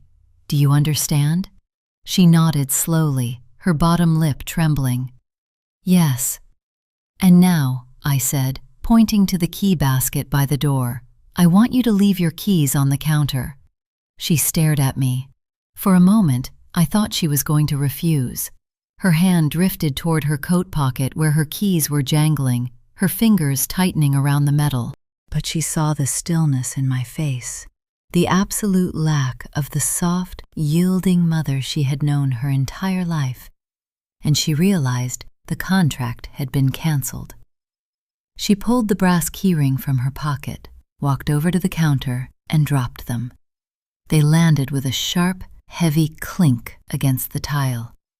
She turned and walked toward the front door. I didn't follow her. I sat at the kitchen table, my hands flat on the wood, listening to her steps in the hallway.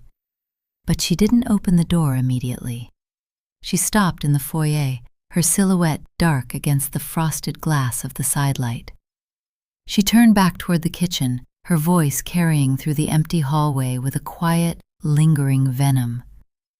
You think you've saved yourself, Mom, she said, her voice low and steady now, her panic fully replaced by the cold calculation of a marketer who knew how to find the weakness in a competitor's design. You think you're back in control because you closed the account and locked the gate.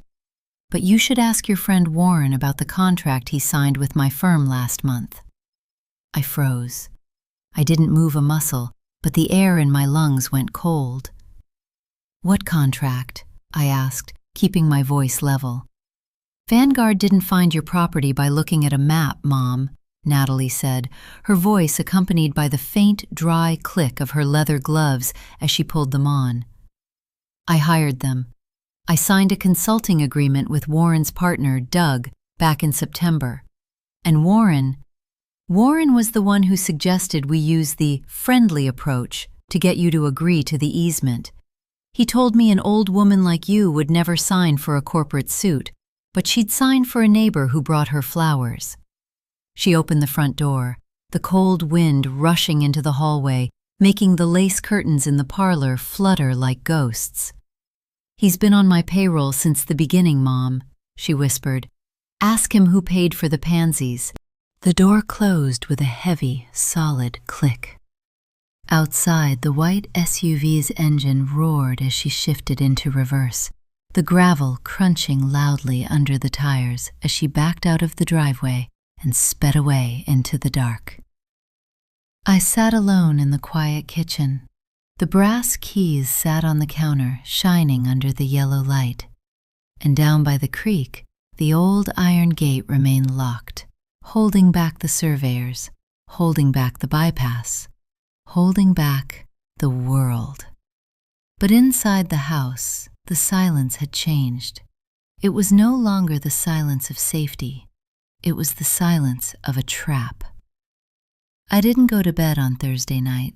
I sat in the parlor with a single woolen blanket wrapped around my shoulders, watching the digital clock on the microwave in the kitchen click through the small, dark hours. At 3 a.m., the refrigerator began its defrost cycle, a wet, dripping sound that echoed through the silence. At 5 a.m., the first blue light of morning began to filter through the lace curtains, turning the mist outside a pale, ghostly silver. I looked down at my hands. They were spotted with age, the veins blue and prominent beneath the dry, thin skin. For 40 years, these hands had filed school records, folded Arthur's shirts, washed Natalie's scraped knees, and pulled weeds from the garden.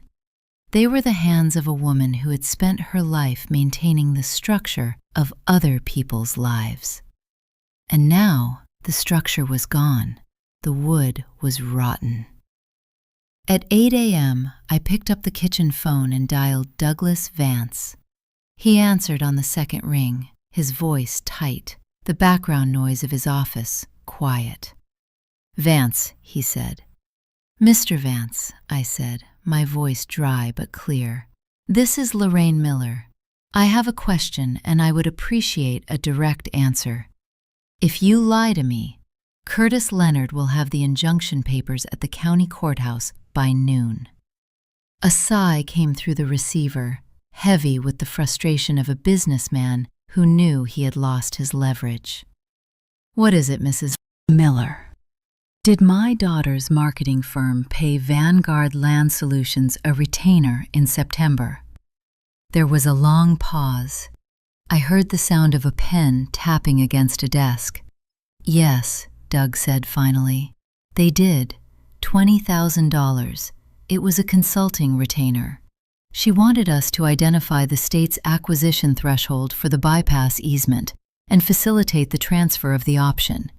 She wanted the transaction kept private so she could process it through her estate trust." "And Warren?" I asked. My throat felt tight, as if I were swallowing sand. What was his role? "Warren's my partner, Mrs. Miller," Doug said, his voice dropping into a flat, defensive mumble. "He handles the field evaluations. We needed someone who could talk to you. Natalie told us you were stubborn, that you didn't trust developers. She said if we sent a guy in a suit with a clipboard, you'd shut the door. Warren has a way with people, especially people your age." "A friendly approach," I whispered. "It was business, Mrs. Miller," Doug said, sounding mildly defensive now. "But if it makes any difference, Warren wanted to pull out of the deal last week. He came into the office and told me he wouldn't sign the survey access waiver. He said we were exploiting you. Natalie had to threaten him with a breach of contract suit to get him to meet her at the coffee shop on Tuesday.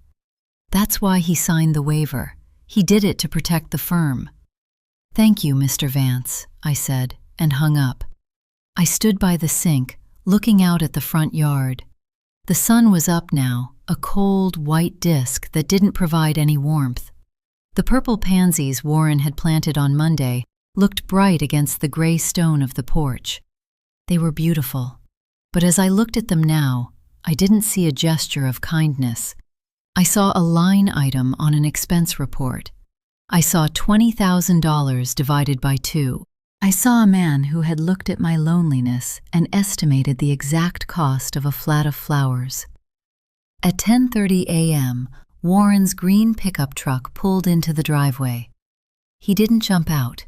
He turned off the engine, waited for the rattle to stop, and sat for a moment, his hands resting on the steering wheel, before he slowly opened the door. He wore his heavy canvas work jacket, his collar turned up against the wind.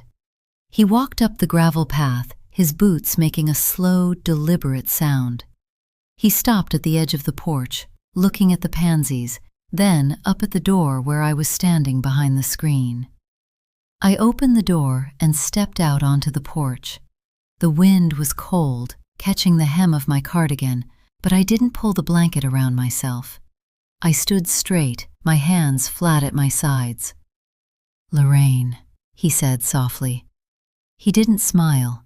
He looked tired, his eyes shadowed with the same gray light as the sky. "I saw Natalie's SUV leaving last night. I wanted to make sure you were all right." "The gate is locked, Warren," I said. He nodded, looking down at his boots. "I know. Doug told me the surveyors were turned away. He was furious." "I called Doug this morning," I said. Warren's head came up. He looked at me, his gray eyes widening slightly, then narrowing as he saw the expression on my face. He didn't ask what Doug had said. He didn't have to. The truth was already between us, cold and hard as the frost on the lawn. "September," I said. "That was when you started." He took a slow, deep breath, his chest rising and falling beneath the canvas jacket. He didn't try to deny it. He didn't offer a smooth, charming explanation. He just stood there on my porch, surrounded by the winter flowers he had planted, and let his shoulders sink. "Yes," he said. "The pansies," I said, pointing a finger toward the wooden flat.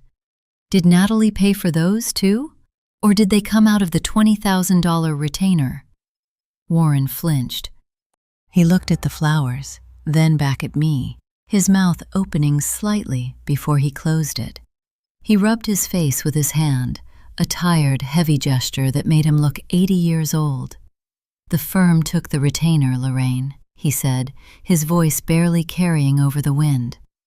"We were 3 weeks away from defaulting on our commercial mortgage. Doug was going to close the office. I didn't have the money to pay my own taxes. Natalie came to us with the bypass map. She said she had the power of attorney, that the sale was inevitable, and she wanted us to handle the transition. I agreed. You came to my house," I said. "You told me about your wife. You told me about the old joists in my cellar." "My wife died in Lancaster, Lorraine," he said, his voice cracking. "That was real. And the joists are hand-hewn. I didn't lie about those things." "But you didn't tell me why you were here," I said. "You let me think you were just a neighbor who liked hydrangeas. You let me believe that someone in this world saw me, Warren. That someone looked at this old woman and thought she was worth a 20-minute conversation." "I did," he whispered, stepping closer to the porch. "After the first week, I did. I told Doug I wanted out. I told him we couldn't go through with it. That's why Natalie met me at the daily grind. She had the waiver, Lorraine. She said if I didn't sign it, she'd sue my firm for breach, and she'd tell you everything anyway. She knew I was trapped." "We are all trapped, Warren," I said, "but some of us don't charge $20,000 to lock the door." I reached into my pocket and pulled out the brass key he had left in my mailbox. I held it out toward him, the metal cold against my palm. "I don't need this anymore," I said. He didn't take the key. He looked at it, his eyes filling with tears that he didn't wipe away. "Lorraine, I'm sorry. I'm so sorry." "The State Transport Division is going to buy the easement, Warren," I said, my voice remaining perfectly calm, perfectly steady. "But they are going to buy it from me. Curtis Leonard is handling the contract. We are filing the paperwork on Monday. Your firm will not receive a finder's fee. Natalie's trust will not receive a dime. And the bypass will go through the woods, exactly where Arthur wanted it to go 20 years ago." I dropped the key. It fell onto the wooden porch with a light metallic clatter, landing right beside his boot. "You should go," I said. "The ground is freezing. The pansies won't survive the night."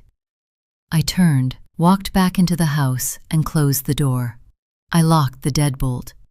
Through the frosted glass of the sidelight, I watched as Warren slowly knelt down, picked up the key from the porch, and walked back to his truck. He didn't look back. He got in, started the engine, and drove away, the squeal of his brakes fading into the cold morning air. I walked into the kitchen and sat down at the table. The brass keys Natalie had left sat on the counter. The kitchen was warm, the radiator clicking in the hallway, the clock ticking on the wall. I was alone.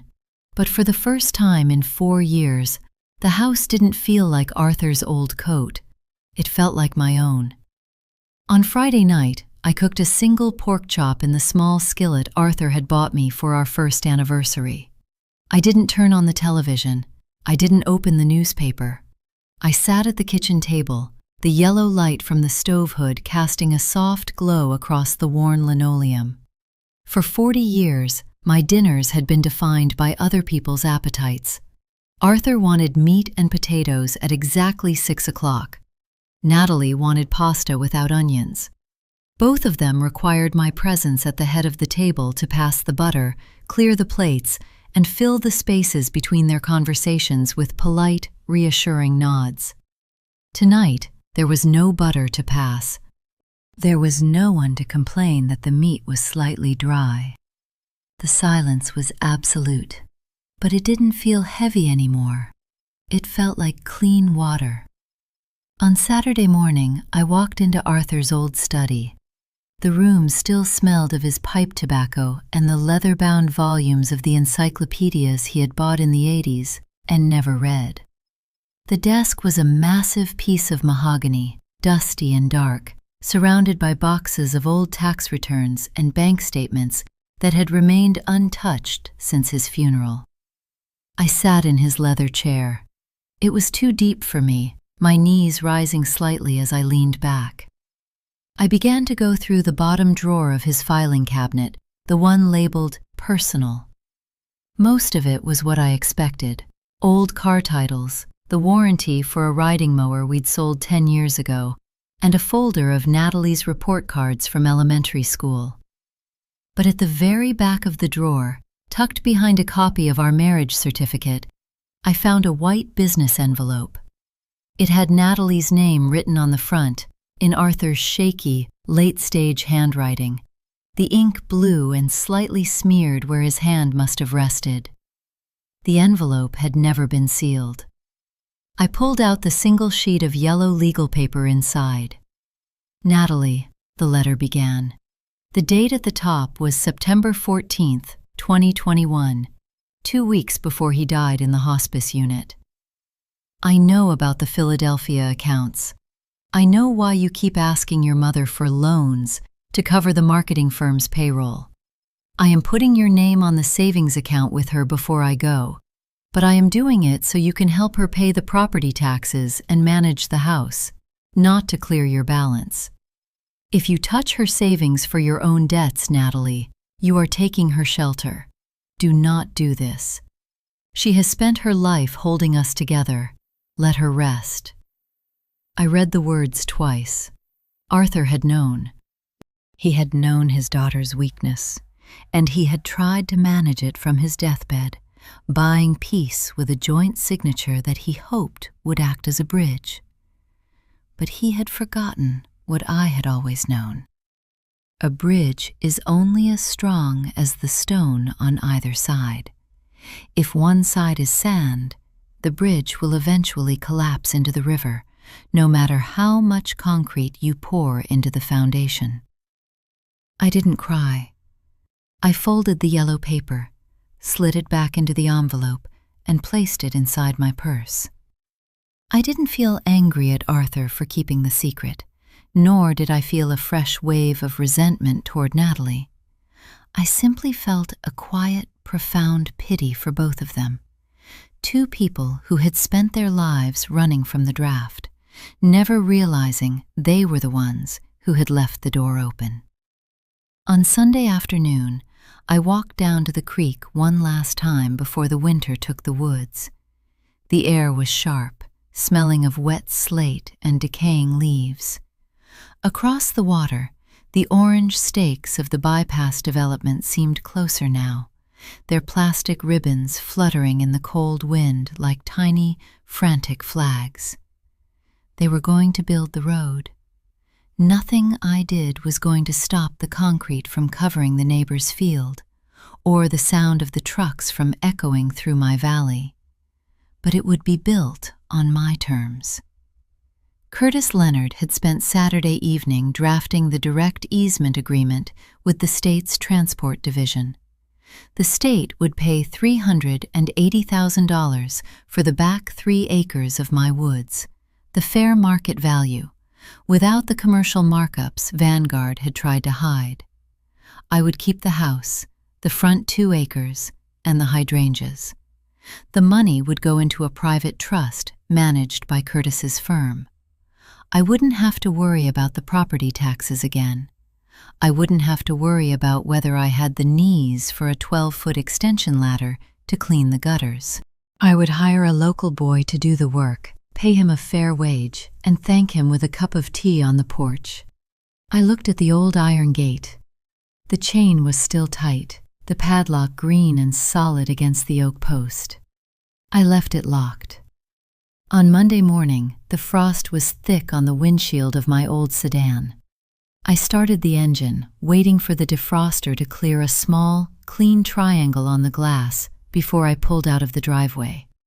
I wore my gray winter coat, the one Arthur had bought me, the one with the frayed cuffs, and I had my leather purse tucked securely under my arm. As I reached the end of the driveway, where Sycamore Road met the highway, I saw a white SUV parked on the gravel shoulder under the bare branches of the old oak tree. It was Natalie's car. The engine was running, the tailpipe sending up thick, white plumes of exhaust into the cold morning air. The passenger side window was rolled up, but through the glass I could see her silhouette. She was sitting perfectly still, her hands resting on the steering wheel, her head turned toward my driveway. She didn't have her professional portfolio with her. She didn't have her coat on. She was just sitting there, watching. I stopped my car at the edge of the road.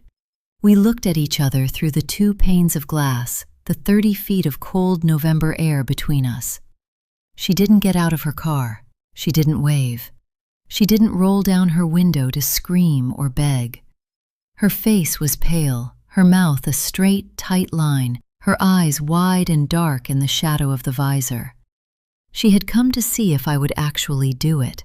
She had come to see if the mother she had spent 30 years managing was truly gone. I didn't look away. I didn't smile, and I didn't let my hand drift toward the horn. I simply shifted my car into drive, turned onto the highway, and drove toward town to sign the papers. When I looked in my rearview mirror, the white SUV was still parked under the oak tree, its exhaust rising like a small white cloud before the wind swept it away into the trees, leaving the road behind me completely clear. The signing in Curtis Leonard's office took exactly 42 minutes. The representative from the state's transport division was a man named Mr. Henderson, who wore a gray suit that looked slightly too large for him and carried a leather briefcase with brass latches that had lost their shine. He didn't ask about the locked gate, and he didn't ask about Natalie. He simply laid out the green-bordered contract pages on Curtis's cherry wood desk, his finger tracing the lines where I needed to sign. "This is the standard easement acquisition for the southern sector, Mrs. Miller," Henderson said, his voice flat and rhythmic, the tone of a man who had explained this same document to hundreds of farmers and suburban landowners. "It grants the state permanent utility and transport access to the back 3.2 acres. The remaining structure and the front acreage remain entirely under your deed." "And the fence?" I asked, my pen hovering over the first page. "The state's contractor will construct a new retaining wall and a chain-link barrier 50 feet north of the creek," Henderson replied, checking his notes. "It will be screened with native arborvitae at our expense.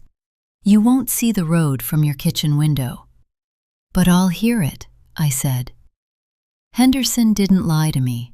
He looked at me over his reading glasses, his expression mild but honest. "In the winter, when the leaves are gone, yes, you'll hear the exhaust brakes from the trucks. It's a bypass, Mrs. Miller. It's never completely quiet." I nodded, lowered my pen, and signed. I wrote my name 8 times, once on each copy of the deed modification and the trust agreement. With each stroke of the pen, I felt a quiet, physical detachment, as if I were slowly trimming the edges of a photograph to make it fit into a smaller frame. The woods where Natalie had played, the creek where Arthur had fished, they no longer belonged to the family memory. They were coordinate points on a state highway map now, marked in blue ink and stamped with the seal of the Commonwealth. When it was finished, Henderson shook my hand, packed his brass-latched briefcase, and left.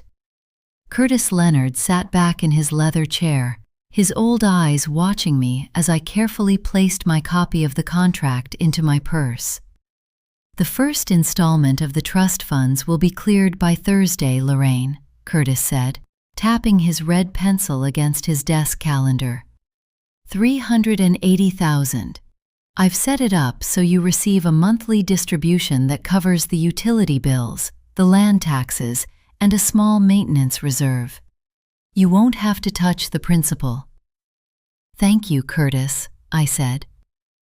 "Have you heard from her?" he asked. "She was parked at the end of my driveway this morning," I said, looking at the pattern of the rug between my boots. "She didn't get out." Curtis sighed, the sound dry and thin. He reached into his desk drawer and pulled out a manila folder. "I had my secretary do some checking on the UPS store notary, Chloe Higgins. It turns out the girl is Natalie's sister-in-law's cousin. A family connection. Natalie's been using her to stamp corporate leases for her marketing firm for 2 years. The state licensing board is already looking into it. Once they audit those files, Chloe is going to lose her commission. She might face criminal charges of her own." "And Natalie?" "If Chloe talks to save herself, and she will, Lorraine, she's 24 and has a baby. She's going to tell them Natalie brought her the forged document," Curtis said. "The district attorney doesn't like estate fraud. It looks bad in the local papers. They'll have to investigate." I stood up, pulling my gray wool coat tightly around my chest. "I didn't want to ruin her, Curtis." "You didn't ruin her, Lorraine," Curtis said, standing up slowly to walk me to the door.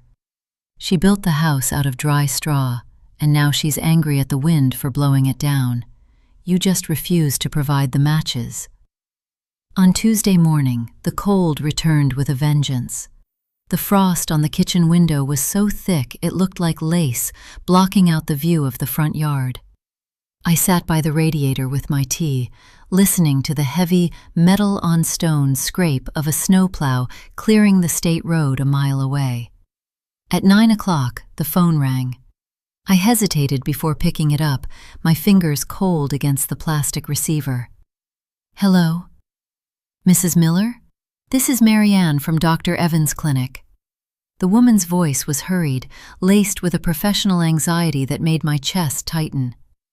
"I'm calling because we received a subpoena this morning from the county probate registry. They're requesting the original copy of your cognitive evaluation from last year." "Yes," I said, my voice barely above a whisper. "My attorney filed a dispute." "We've looked through our system, Mrs. Miller," Marianne said, her voice dropping into a hushed, confidential tone. "And we are absolutely horrified. There is no such evaluation in your medical file. The document the county has is a complete forgery. It uses our old letterhead from 3 years ago, before we merged with the health network, and Dr. Evans's signature has been digitally lifted from a routine prescription authorization." "I see," I said. "Dr. Evans is furious," Marianne continued. "He's already spoken to the clinic's legal team and the county sheriff's department. They're treating this as identity theft and medical fraud. We're going to have to cooperate with the investigation fully. I wanted to warn you. They'll probably be contacting you for a statement." "Thank you for calling, Marianne," I said. "I'm so sorry, Mrs. Miller. We had no idea. We always thought your daughter was just helping you carry your bags." I hung up the receiver. I walked into the parlor and sat in Arthur's old armchair. The room was cold, the air smelling of the cedar chest in the corner. A mother's memory is a dangerous archive. I could remember the exact weight of Natalie when she was born, 6 pounds, 4 ounces, and the dry, sweet smell of her hair when I held her in the hospital bed. I remembered the night she had the croup, her tiny chest rattling while I sat with her in the steamed-up bathroom for 4 hours, holding her close to my chest so she could breathe. I had spent 30 years protecting her from every draft, every shadow, every small disappointment. And in doing so, I had raised a woman who looked at my body and saw only a signature. A woman who had sat in a room with a digital scanner and carefully lifted a doctor's name to prove her mother's mind was dead. The silence of the house was no longer peaceful. It felt like a weight. At 7 o'clock that evening, the snow began to fall, fine and dry, clicking against the window panes like salt. I was sitting in the kitchen, a bowl of hot broth on the table before me, when I heard the sound of footsteps on the back porch. They weren't Natalie's heels, and they weren't the heavy, slow boots of Warren. They were light, hurried, and uneven. Then came the knock, not a firm, administrative rap, but a soft, desperate scratching against the wood. I stood up, walked to the door, and turned on the porch light. Through the glass, I saw a young woman. She didn't have a hat, and her dark hair was wet with melting snow. She wore a thin wool coat with a synthetic fur collar that looked cheap in the yellow light. Her face was pale, her nose red from the cold, her eyes wide with a frantic animal terror. It was Chloe Higgins, the notary. I opened the door, and the cold wind rushed into the kitchen, smelling of wet slate and frozen earth. Chloe Higgins stood on the porch mat, her hands tucked deep into the pockets of her thin wool coat, her shoulders hunched against the snow. She was shivering so violently I could hear the zipper on her collar rattling. "Mrs. Miller," she whispered, her voice cracking, "please, I didn't know where else to go. Natalie won't answer her phone, and the sheriff came to my house today." I looked at her for a long second. In the yellow light of the porch bulb, she looked incredibly young, barely older than the high school girls whose transcript files I used to manage. She had that same soft, unfocused look in her eyes, the look of someone who had never had to face a consequence larger than a late fee at the library. "Come inside, Chloe," I said, stepping back. "Take off your shoes. You're tracking snow." She did as she was told, sliding her wet boots off and leaving them on the rug in the mudroom. She walked into the kitchen in her socks, her movements stiff and awkward. I pulled a chair out from the table and pointed to it. "Sit down," I said. "I'll make some tea." I didn't do it out of kindness. I did it because a shivering witness is a useless witness. I filled the kettle, set it on the stove, and waited for the blue flame to catch. Chloe sat at the edge of the chair, her hands pressed between her knees to stop the shaking. She looked around the kitchen, her eyes lingering on the brass keys Natalie had left on the counter, then on the printout of the forged power of attorney that was still sitting near the laptop. "I didn't know, Mrs. Miller," she sobbed, her head falling forward. "I swear to God, I didn't know. Natalie told me you were too sick to travel. She said you had the cognitive drift and that you wanted her to sell the land so you could afford the care home in Lancaster.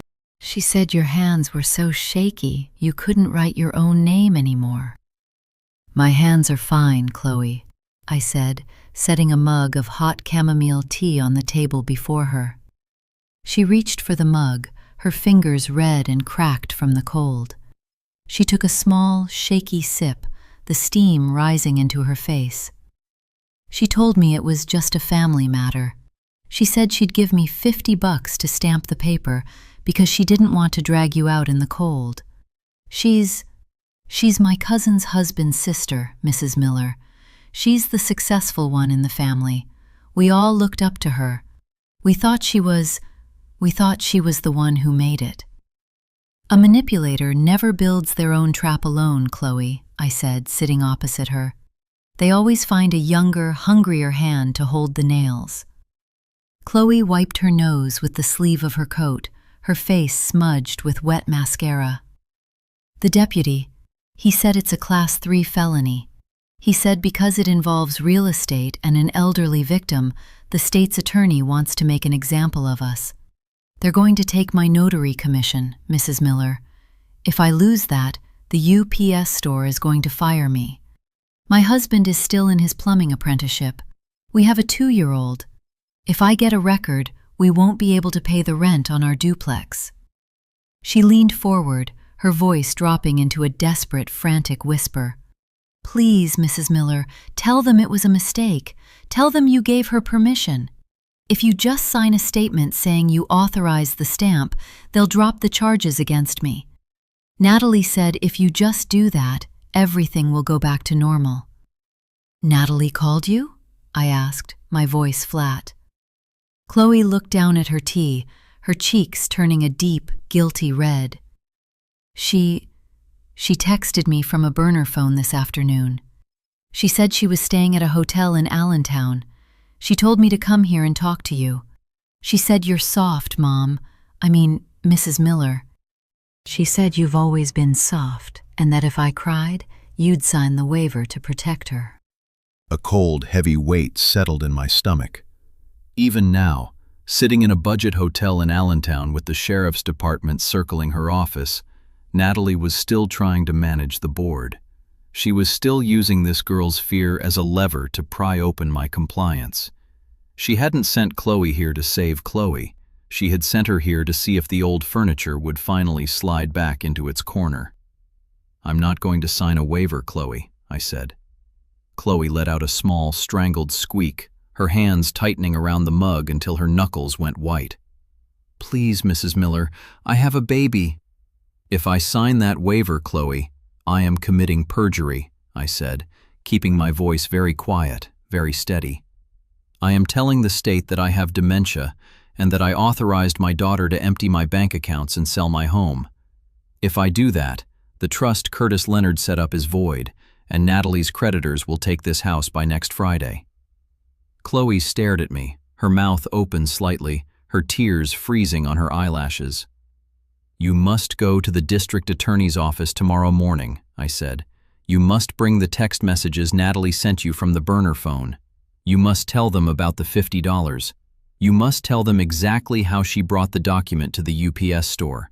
If you tell the truth, Curtis says they will likely offer you a deferred prosecution agreement. You'll lose your notary license, yes, but you won't go to prison. But Natalie, Chloe stammered. Natalie chose her path, Chloe. She chose it when she lifted Dr. Evans' signature. She chose it when she took $9,500 at a time from the account my husband built. You cannot carry her weight. If you try, she will let you drown to keep her own head above water.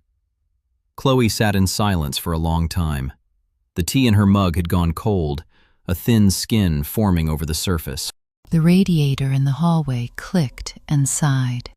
A steady, mechanical reminder of the passing hours. Finally, she stood up. She didn't look at me.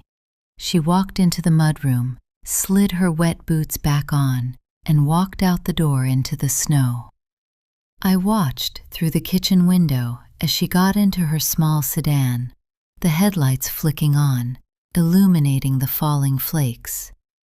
She backed out of the driveway, her tires slipping once on the ice, before she caught traction and turned onto Sycamore Road.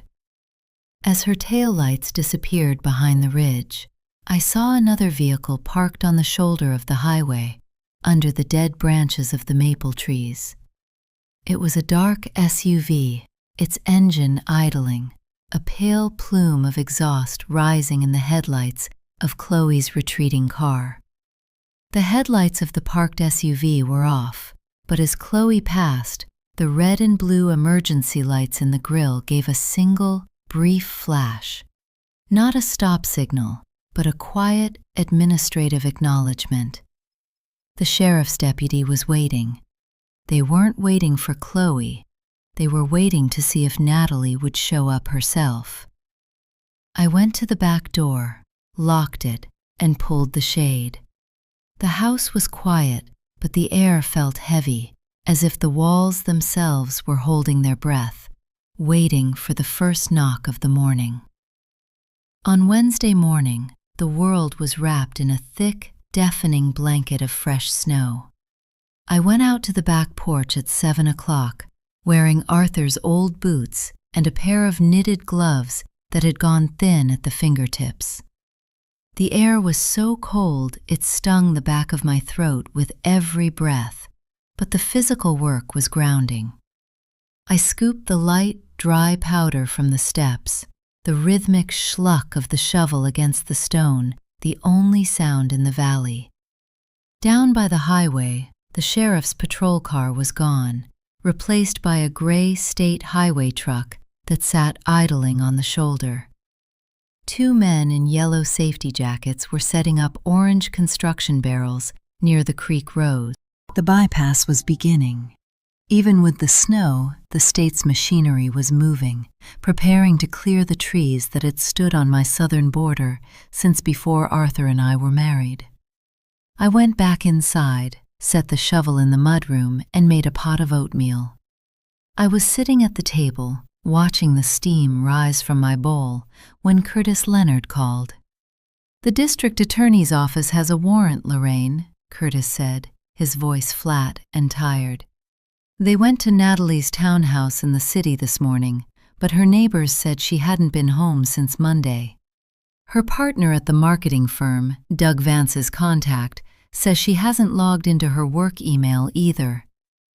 "She's in Allentown," I said, stirring the oatmeal.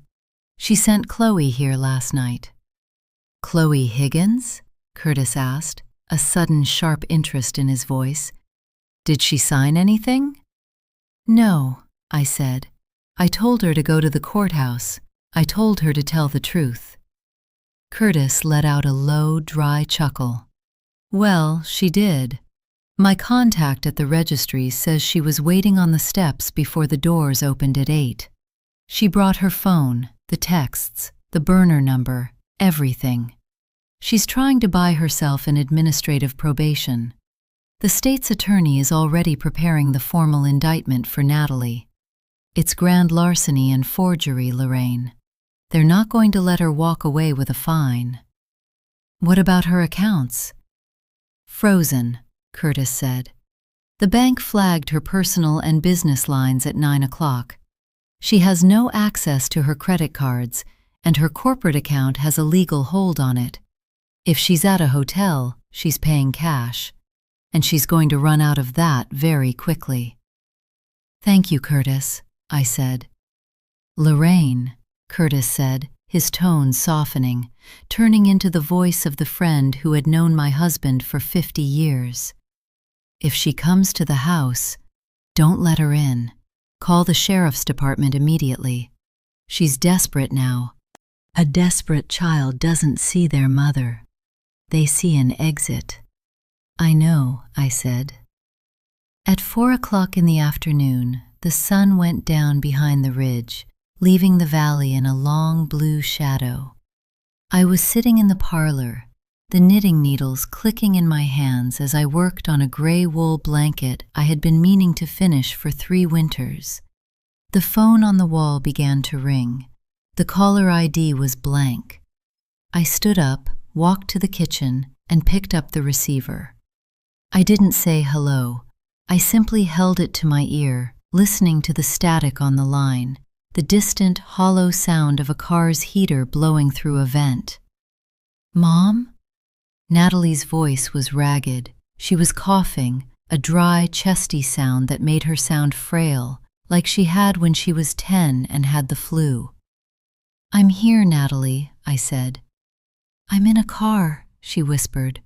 Her voice was shaking so hard I could hear her teeth clicking against each other. "I don't have any heater. The battery is dying. The bank. They turned off my cards, Mom. I went to the gas station to buy some soup, and the machine said, declined." The girl behind the register looked at me like I was a vagrant. "You should go to the police, Natalie," I said, keeping my voice very quiet, very steady. "Curtis says they have a warrant. If you turn yourself in, they'll let you call an attorney." "A warrant?" She let out a sharp, hysterical laugh that turned into another fit of coughing. "You did this. You went to Curtis. You told him about the savings account. You're my mother. You were supposed to protect me. You were supposed to keep my secrets." "I spent 30 years keeping your secrets, Natalie," I said. "I kept them when you failed your classes in college, and I paid the tutor to write your papers. I kept them when you crashed your father's car, and we told the insurance company it was a deer. I kept them because I thought I was helping you. But I was just helping you build a higher wall to fall from." "I don't want your philosophy, Mom!" she screamed. I could hear her hand hitting the dashboard, a dull, plastic slap. "I'm freezing. I'm hungry. I have $3 in my purse. I've been driving around the reservoir for 3 hours because I didn't know where else to go. I'm your daughter. You have $380,000 in a trust. Give me $50,000, just $50,000, and I'll go to Canada. I'll never call you again. I'll disappear." "I can't do that, Natalie," I said. "The money is in a trust. I don't have access to the principal. Curtis does." "Curtis," she hissed. "Always Curtis. Always Arthur. Always someone else telling you what to do with your own life. You've never had a spine, Mom. You've always been a ghost in this house, letting everyone else make the decisions while you washed the dishes." "Maybe," I said, "but the ghost is the only one left in the house, Natalie, and the door is locked." The line went quiet. The only sound was the white noise of her car's dying battery, the faint, distant hiss of the winter wind through her cracked window. "I'm in the driveway, Mom," she whispered. My heart didn't sink. I didn't freeze. I simply turned my head and looked through the window of the back door. At the bottom of the gravel path, where the old oak tree stood, the white SUV was idling slowly, its headlights turned off. The snow had covered its hood, making it look like a white mound against the dark trees. As I watched, the driver's side door opened. Natalie got out. She wasn't wearing her expensive trench coat. She was wearing a gray hooded sweatshirt that was dirty at the cuffs, her hair hanging in wet, tangled strands around her face. She didn't have her leather purse. She had nothing in her hands. She began to walk up the gravel path toward the back porch, her boots sinking deep into the fresh snow with every step. "I'm coming in," she said into the phone. I hung up the receiver, walked to the back door, and slid the heavy brass bolt into the latch. The first blow against the back door didn't sound like a fist. It sounded like a wet branch hitting the siding in a storm, a soft, flat thud that barely rattled the lock. Then came the sound of the brass doorknob being twisted, violently, back and forth, the internal mechanism grinding against the latch. When it didn't give, the pounding began in earnest. "Mom! Mom, open the door!" Natalie's face appeared in the small, diamond-shaped window at the top of the kitchen door. The glass was old and slightly distorted, making her features look warped and stretched, like a reflection in a dented kettle. Her breath fogged the pane instantly, a white cloud that she had to wipe away with the sleeve of her gray sweatshirt to see inside. I stood exactly 3 feet from the door, my hands folded over the front of my cardigan. The temptation to reach out and slide that brass bolt back was not a thought. It was a physical pull, a deep, cellular instinct that had been wired into my bones since the day I first held her in the delivery room. For 40 years, my entire biological purpose had been to keep this child warm, to keep her fed, to make sure the door was always open when she ran back from the cold. Every muscle in my arms ached to open the latch, but I looked at her eyes. Even through the fogged glass, even with her face white from the wind and her hair matted with snow, her eyes weren't looking at me with love. They weren't even looking at me with the fear of a child who was lost. They were looking at the kitchen, at the counter, at the laptop, at the space where she knew the safety of her mother's compliance had always been kept. "Please, Mom," she sobbed, her voice muffled by the thick oak of the door. "It's so cold. My fingers. I can't feel my fingers. Just let me in for 5 minutes. I won't ask for the money. Just let me get warm, please. I didn't move. You have to go to the police, Natalie, I said, my voice carrying through the wood. I didn't yell. I spoke with that same quiet, steady registrar's voice she had heard her entire life. They're down by the highway. They've been waiting for you. You called them? Her face distorted further, her mouth twisting into a tight, ugly snarl as the desperation turned back into rage. She hit the glass with the palm of her hand, a sharp, ringing slap that made the wooden frame groan. You old bitch! You did this! You've always hated me. You hated me because I left this dump. You wanted me to stay here and rot with you in this drafty museum.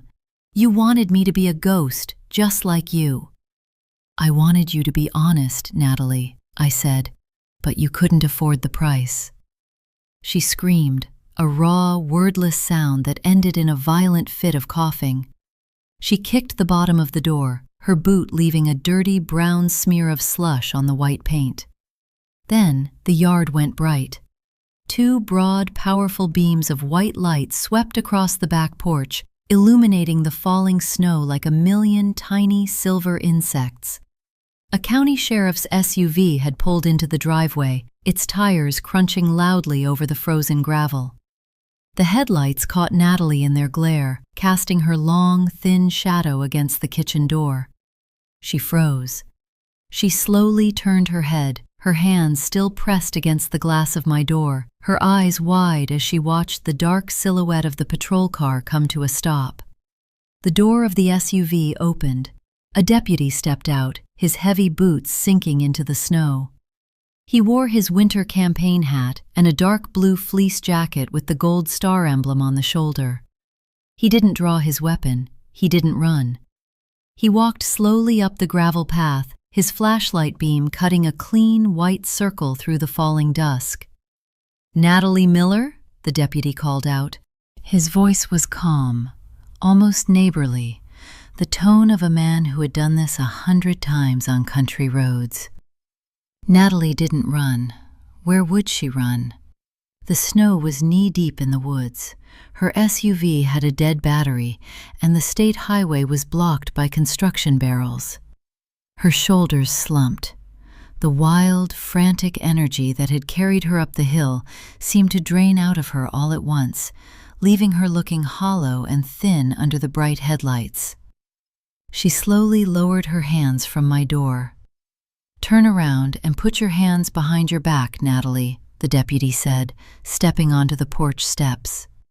She complied. She didn't fight. She didn't say a word as the deputy gently took her wrists and brought them together.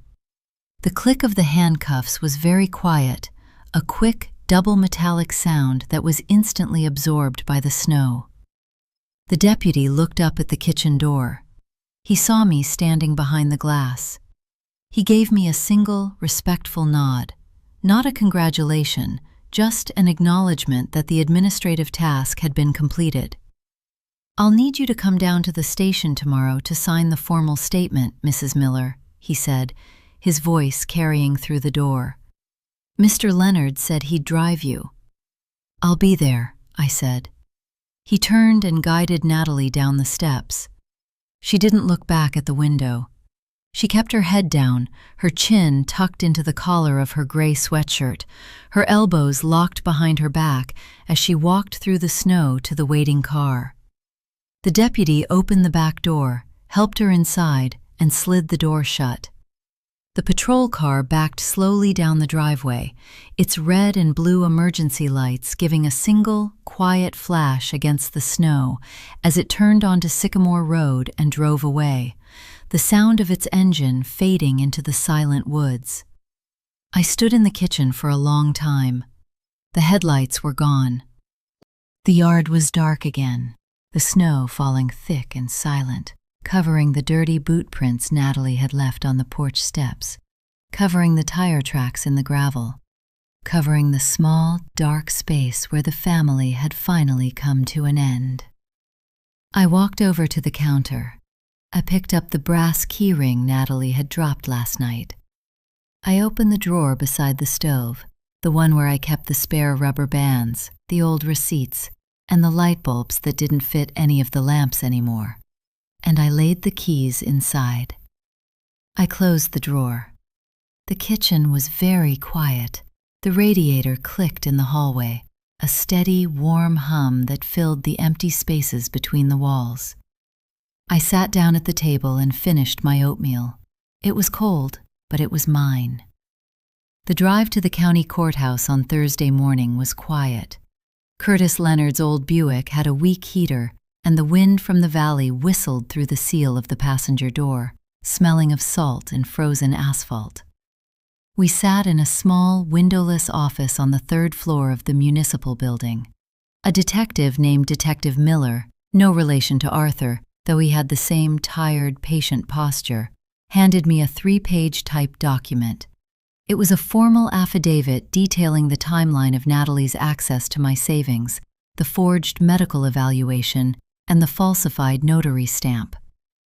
"Just read it over, Mrs. Miller," Detective Miller said, setting a plastic cup of lukewarm water on the desk. "If everything is accurate, sign at the bottom of page 3. Your attorney has already reviewed the terms." I put on my reading glasses. The font was small and clean, reducing 4 years of my daughter's silent greed into a series of bulleted exhibits. Exhibit A: 7 unauthorized wire transfers of $9,500. Exhibit B: 1 falsified cognitive assessment from the Evans Clinic. Exhibit C: 1 forged signature on a durable power of attorney. I signed my name. I didn't hesitate. I wrote the double L in Miller with the same slow, deliberate hand I had used for 40 years. When I set the pen down, Detective Miller took the pages, tapped them against the desk to align the edges, and slipped them into a blue folder. He looked at me for a long second, his eyes shifting to Curtis, then back to me. "There's one thing we're still trying to clarify for the state's attorney, Mrs. Miller," the detective said, scratching the back of his neck. "When the title insurance company ran the emergency audit on your deed on Tuesday, they ran into a snag. They found that Natalie's option agreement with Vanguard Land Solutions was legally dead before she even met Warren Miller at the coffee shop." Curtis Leonard let out a slow, dry smile, his hand resting on his cane. He didn't look surprised. He looked like a man who had been waiting for the final card to be played. "The title registry shows that the 5 acres at 1422 Sycamore Road were transferred into the Sycamore Creek Conservation Trust in January of this year," Detective Miller said, leaning forward. "The deed was locked, Mrs. Miller. Even with a valid power of attorney, your daughter couldn't have sold a single square inch of that dirt. The Conservation Trust has sole development veto power, with you holding a lifetime residency lease." The detective looked at me, his brow furrowed in genuine confusion. "You set up that trust 11 months ago, Mrs. Miller. Why did you let your daughter go through with the negotiations? Why did you let her think she was close to selling it?"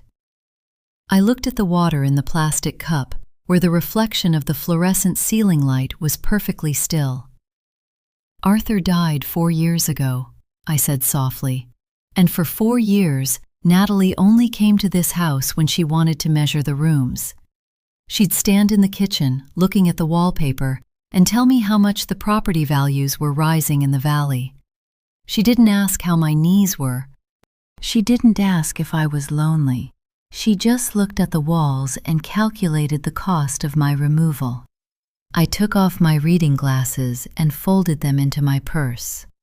"I set up the trust in January because I knew who she was, Detective," I said. "But a mother always holds her breath. I wanted to see if she would actually do it. I gave her Sunday dinner. I gave her the keys. I gave her every opportunity to look at me, to see her mother sitting in that chair, and to choose to stop. And she didn't," the detective murmured. "No," I said. "She only saw the numbers. She never saw the ghost." Curtis drove me back to the house at noon. The snow had stopped and the clouds were beginning to break, letting a thin white sunlight fall across the valley. Down by the creek, the orange construction barrels of the bypass were lined up like plastic soldiers, but they were positioned 50 feet further south than the original survey had indicated. The state engineers had checked the Conservation Trust registry. They had shifted the highway curve. The old oak tree and my front garden would remain untouched. I got out of the car, thanking Curtis with a quiet touch on his sleeve, and walked up the gravel path to my porch. The purple pansies Warren had planted on Monday were covered in a thin, glittering layer of ice.